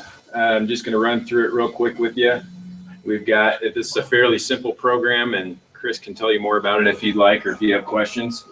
But it's really meant to provide the reader a snapshot or an introduction to the project and not weigh you down with a bunch of heavy details and information, because generally that doesn't keep your attention very long. So anyway, we've got a short little introduction here that talks about the Water Development Dam and Reservoir Program, types of projects we work on, why we do what we do, the process we go through, and then it points you towards, if you want additional information, where you would find that information. The map over here on the right, this basically provides locations of each reservoir site. So if you hover over, say, number 8, says Middle Piney Reservoir, that coincides with the thumbnails on the left. So you can do the same thing over on the left side here. If you hovered over Middle Piney Reservoir, it highlights it on the map. On the map itself, you can zoom in and out. It's got, if you were closer and could see this better, it's got the river basins highlighted and labeled. Closer, Middle Piney, for instance, and as you get closer, you can see towns, streams are labeled, counties are labeled, things like that. And then to get back to where you were, you can just hit this home button, and it'll take you back to the original scale of that map. So if you want more information, you say, okay, I'm interested in Alkali Creek, for instance. You can go over here on the left and click on the thumbnail, or you can do the same thing here. It'll take you to the same spot. So we'll click on the thumbnail. That takes you to basically a synopsis of the project. It tells you a little bit about kind of the background, where the project got started, the size of the project, and more or less where it is in the process. This one talks about we've got construction dollars in the omnibus construction bill that we're requesting from the legislature. Again, you can cycle through the different projects just by clicking the left or right arrow. And as you see on the right on the map, it'll highlight which project you're on. You can hit the X button here. That'll get you back to the main page. Just another example, since Karen's here, Middle Piney Reservoir. Again, a picture and some description of the project. So again, it's just a simple website, but in the future, it could allow for us, when we get to major milestones with the different reservoir sites, say we acquire a federal permit, we could provide an update on the link here. Or if when we get to construction, when we start construction, we can provide that information. When we finish construction, we can provide those updates. We can embed links, or I should say words, can embed links into the verbiage where we can link to additional information. So if we want to put a link in this, once we start construction this summer, of some construction pictures, we could add that.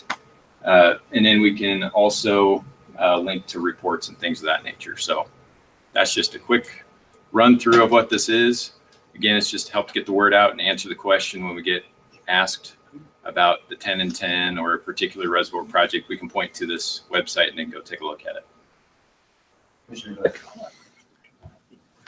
On this map here, is that like the only layer that you have is the topographic, or is there land status or No, this is the priorities, only map stuff we like have. that? And Chris, if you want to add to that, you can talk about the functionality of Esri story map. Commissioner,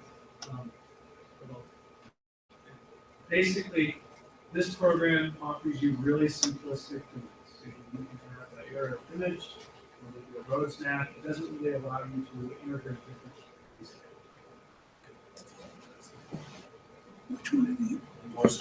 Questions for Jason or Chris? Okay, thanks, Jason. Okay. Mr. Chairman, I'll just add that I get lots of questions of where are the 10 and 10 projects, and or about where is a particular project. And I think this is just a nice tool that, allows somebody to kind of look at that on their own time and say, oh, okay, here is what water development is working on in terms of reservoir development in the state. So, and we can expand that potentially to other fields or existing reservoir projects that we have completed, other things in the future. But at any rate, it was a project we've been working on for really in 2016. So it's now live on our website if you want to go in and take a little closer look at it. Moving on then, types of special districts utilizing water development. Mr. Chairman, this was also a question, I think, from the last meeting. And if you go to tab K, I think what brought this question up is that there were a couple of special district bills. In fact, there was a task force that was working on special district laws, brought forth a couple of bills in this legislative session.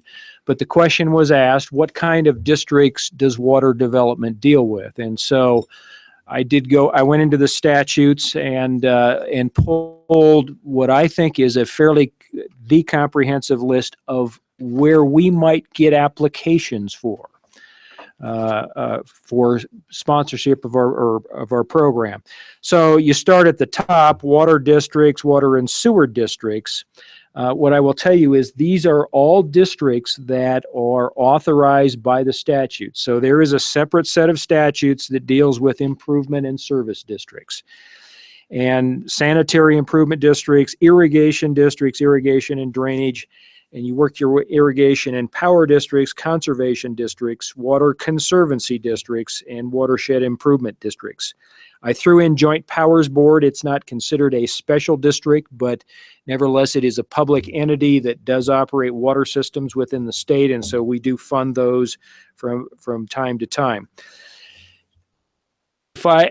Just in terms of that list, I didn't put it in my memo to you, but you can draw a line underneath Joint Powers Board, because all of those districts above that line would be districts that could bring, I think, eligible projects to the commission for funding. When we get to cemetery district, we've actually had applications from cemetery districts to develop water systems, and those have not been funded by the commission. We start to get into an eligibility question there.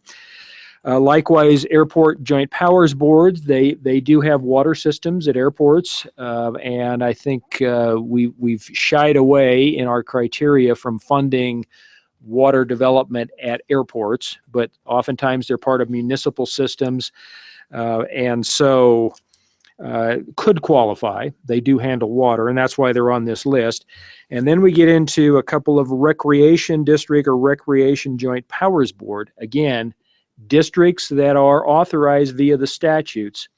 And we have in fact handled applications not from a recreation district, but from a municipality for a recreation project.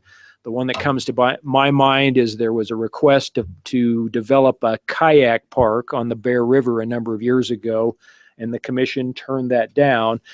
We don't really fund recreation projects, but it's got the water nexus there, and so I think potentially it's a district that you could entertain an application from in the future. And then flood control district. Again, there's the water component, but at least by the current operating criteria, we do not fund flood control projects as the primary purpose of a project. And then fire protection district, those types of districts, obviously they do handle water.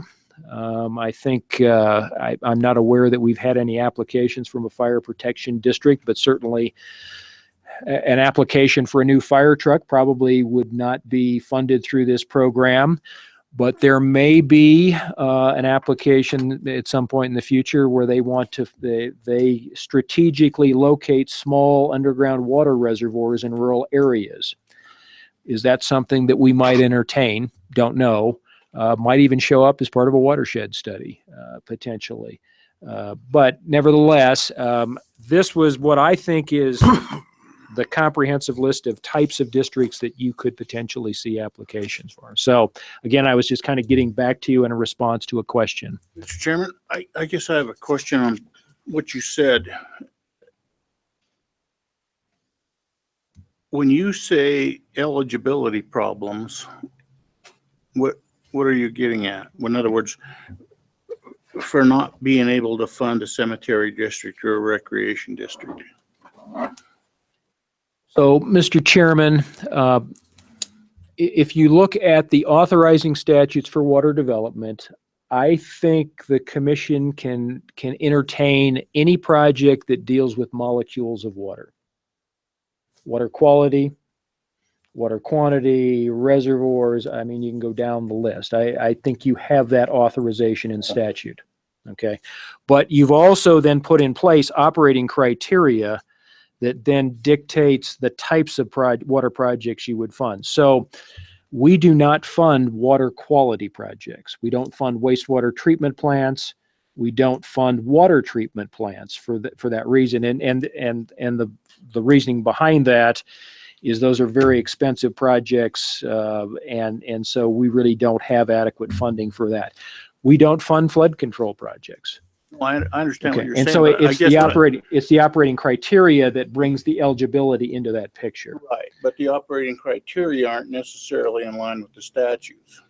Now, I guess having said that, what comes to my mind more than anything is a cemetery district or a recreation district, where a cemetery could be rural and they may not have water, so they could come to you for a well. The same would be true with a recreation district that has a bunch of soccer fields. And that would be water development. I guess that's where I was coming from when I said we have eligibility problems. To me, I don't see where that would be any different than a private entity and or another district. Am I correct in that thinking or not? Well, Mr. Chairman, the question I was trying to get back to is what kind of districts might the Water Development Commission deal with? Okay, that's really the question that I was trying to answer with this list. There's lots of other districts, hospital districts, for example, and I don't believe we're in the hospital funding business, but. No, but I mean, as far as water. But as far as water. I'm talking yeah. water here. I guess, and just those two came to mind, a cemetery and a recreation district. So, Mr. Chairman, I'm aware of at least 2 cemetery district applications that we have received, and the recommendation and the commission's action was to deny both of those. One was for a water storage tank, and one was for lining a canal that flowed through the cemetery. So again, then it becomes a priority. It depends on what's going on. In Yes. other words, if they would have came in for a well and you're developing water, that may have had more weight than the canal or something like that. Potentially, but we also look at the water development. So potable water would take a higher priority than irrigation of landscape, for example. Sod, whether it's a cemetery or a recreation district, potentially could fall into there. And again, that's where you, the commission, would have to determine, is that a priority for this program or not? But but there's water there, there's a water nexus, so hence, I think they could bring an application. Whether you would fund it or not, I don't know. Any other questions? Right. Location of the 2017 summer tour. Mr. Chairman, under tab L, you have the listing of all of our past locations, or at least the last, 25 or so years of locations. And I think this is the time where I think we need to decide where the location is, because then I'm going to turn to Katie and say, we need to start making reservations and arrangements for a summer tour. And so certainly last year, Saratoga, going backwards, Worland, Sheridan, Baggs, Riverton, Cheyenne. As I look at all of those, my comment to you is that maybe we ought to be looking in the western portion of the state this year. Pinedale comes to mind, Star Valley potentially. So it's your decision on where you would like to go this summer. I did look at this list and thought through it a little bit, and I think that southwest or west part of the state sounds good. Star Valley, Pinedale, Kemmer, the Fontenelle. Take a look at the Fontenelle. There's a lot of water storage in Flaming Gorge, Fontenelle, that impacts the state. There's that reservoir, Middle Piney Reservoir. I think it would be, I'd like to know what's going on over there. So that's my thought, and I can tell you Representative Blake passes on his concurrence with that. Love to have you. Come to Lincoln County. Yeah. Well, yeah, and I'm okay even with doing the Fontenelle, Big Piney thing and all that other kind of stuff too. I mean, those are things that. Although Middle Piney's kind of a long way from anything else reasonable. I mean, you guys are welcome. Yeah, oh, Which no, one's I happy? understand I'm what you're just saying. telling I understand you. what you're saying. If you're going to see several projects, Middle Piney is not on the way to anywhere. Yeah. Yeah, and I think, you know, in our part of the world, I mean, we got things up in Afton Store It's a Valley long and ways. in Teton, we got two facilities right close to Kenner. You got Pinedale. So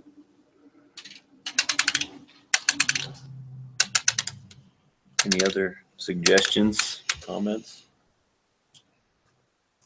Are we making a decision on this right now, Harry, or? Yes, there's not a formal motion or anything, but I think I want to hear consensus of where you want to go. That decision's made, and then Katie will take over and start making arrangements. So today or tomorrow, I suppose, but if you want to think about it over the evening, I would like a decision before this meeting is over, or tomorrow anyways. Okay. Sounds good to me. That's a discussion for the night over dinner. Okay, we can discuss it tonight too. Yeah, sounds good. All right, further discussion, Harry? Oh, Commissioner Glick, sorry.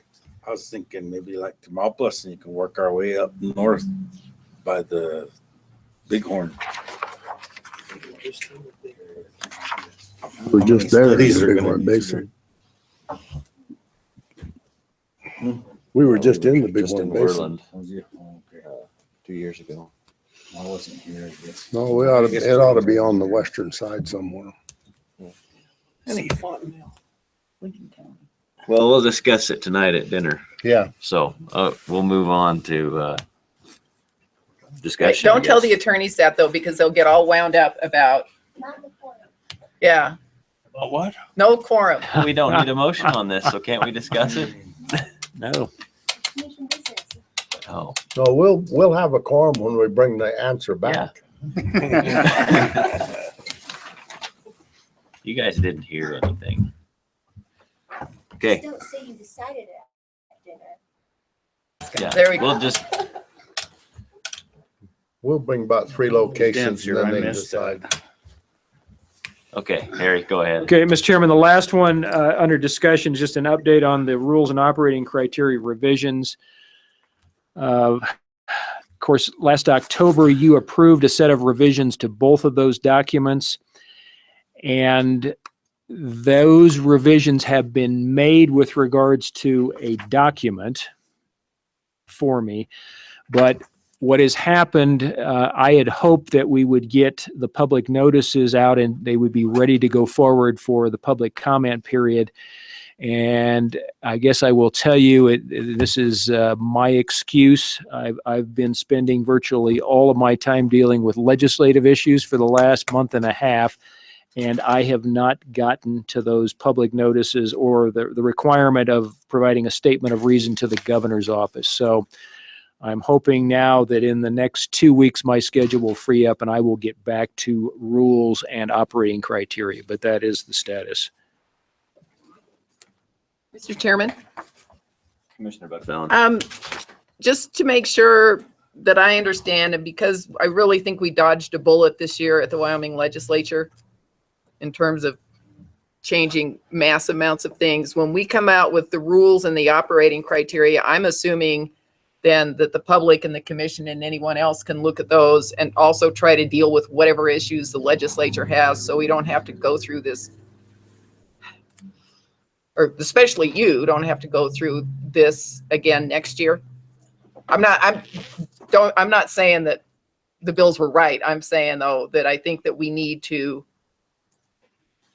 consider them and reject all that stuff, especially in the one bill that wanted the attorneys to give out their clients' names, which I wouldn't even know which ones they are.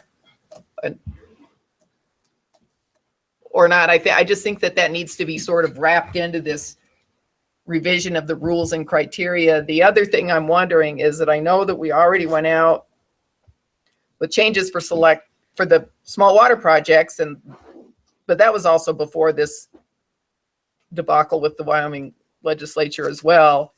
And I'm wondering if we need to at least internally relook at the operating criteria for small water, just in light of everything that happened at the legislature. You know, I agree with you, Karen. I took a look at that small water stuff, but I mean, hate to say this, there's nothing there. It doesn't look to me like, contentious stuff. Now, that could be my interpretation of it, and maybe we would want to change some of that, but in light of those bills, I looked at that stuff and I don't know. I couldn't see that there was anything there, but that's my opinion. Guys. One of them, they were wanting to dismantle the Water Development Commission. I And all understand. you were going to be was an advisory committee, nothing else. That was a bad bull. And then the other one had to do with private ditches. And we've wrangled with that the last couple of years. That is unconstitutional as far as I know. And I'm not an attorney, but you can't put public money into the private sector. I understand that.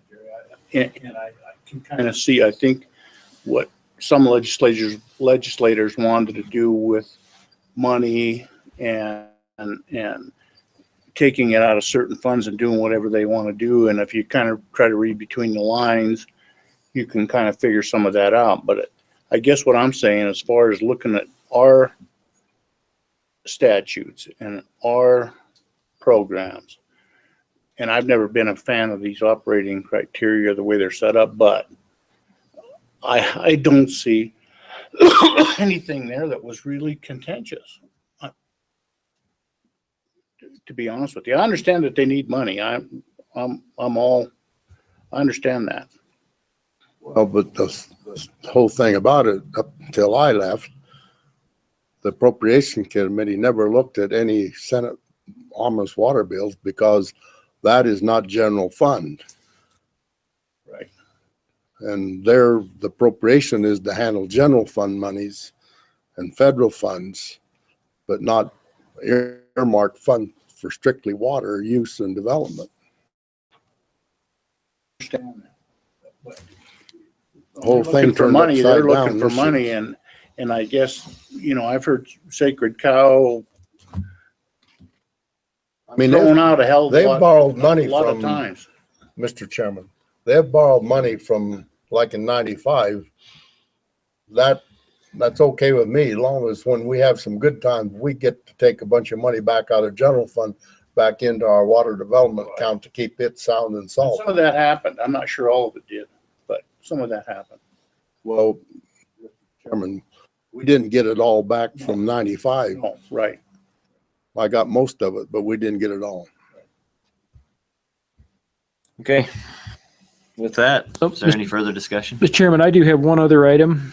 If you've got a few minutes, if you turn to tab M in your notebook. This somewhat has a relationship to the previous discussion. But the first two pages are the listing of small water projects, the applications that were received end of December and that are being recommended. And we passed out new spreadsheets today and put into your notebook to replace the old ones because there was a problem that was pointed out to us today. And the issue is with regards to the Little Snake River Conservation District. We had what we thought was the complete set of applications, and they let us know that, in fact, it was missing 7 projects that they submitted on. So 2 of those we actually received, and it was our mistake in their package that we missed them. So those 2 projects, one on account 1 and one under account 2, were added, and that's what you see in your new spreadsheet. However, there were 5 projects that they say they submitted to us or believe they submitted to us, and we never received. And so those 5 projects are not represented on this spreadsheet. So tomorrow, when you consider small water projects, I just want you to be aware that there are 5 projects.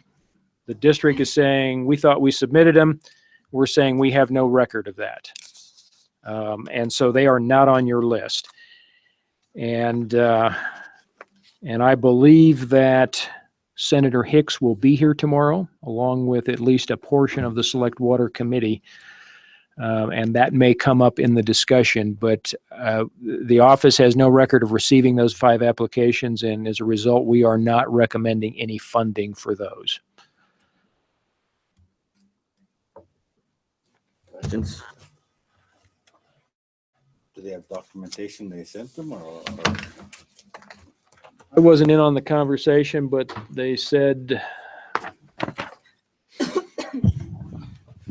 guys are going to get tired of seeing me today. Mr. Chairman, so far I have not been able to verify that we received those 5.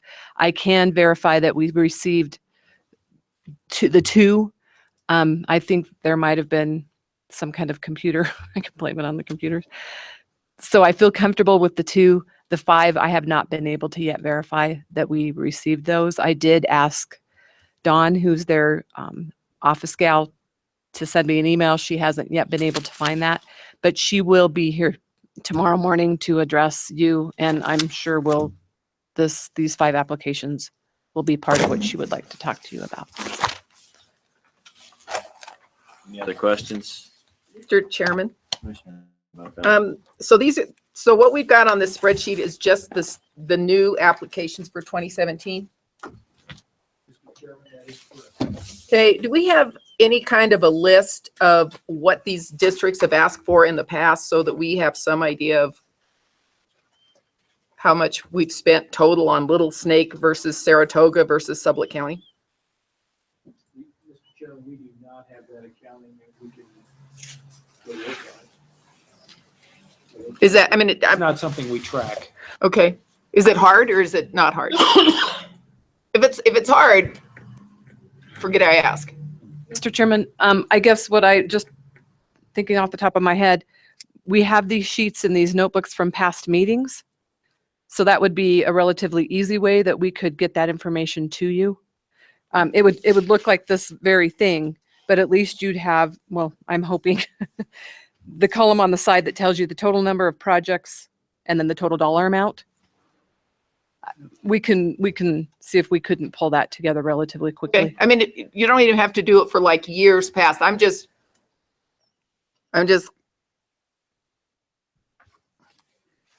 this whole thing with not funding some of these conservation district things is, or the watershed projects is still bothering me. It also bothers me that like one conservation district is sucking up mass amounts of funding. Mr. Chairman, you want to go back 3 years? That's good enough. Is that, I mean, if it's too hard, and I get that it's 10 to 6, I don't want to, I'm not trying to make you crazy. We can do that for 3 years. Any more questions? Okay. I just want to let Abby. people know that this is my last meeting. Dan was making a bar. We should be licensed by the next meeting, so people can take it over. And then Ryan will be here tomorrow. You'll be here tomorrow? What the hell? What the hell here? Well, thank you. It's been a pleasure. Now, what are you working on over there? Oh, Pardon the bag. But, we got to be more I exciting might than still those be guys, don't around. we? I'll still be kind of working with Chris Brown on the water issues that tangentially affect this commission, so.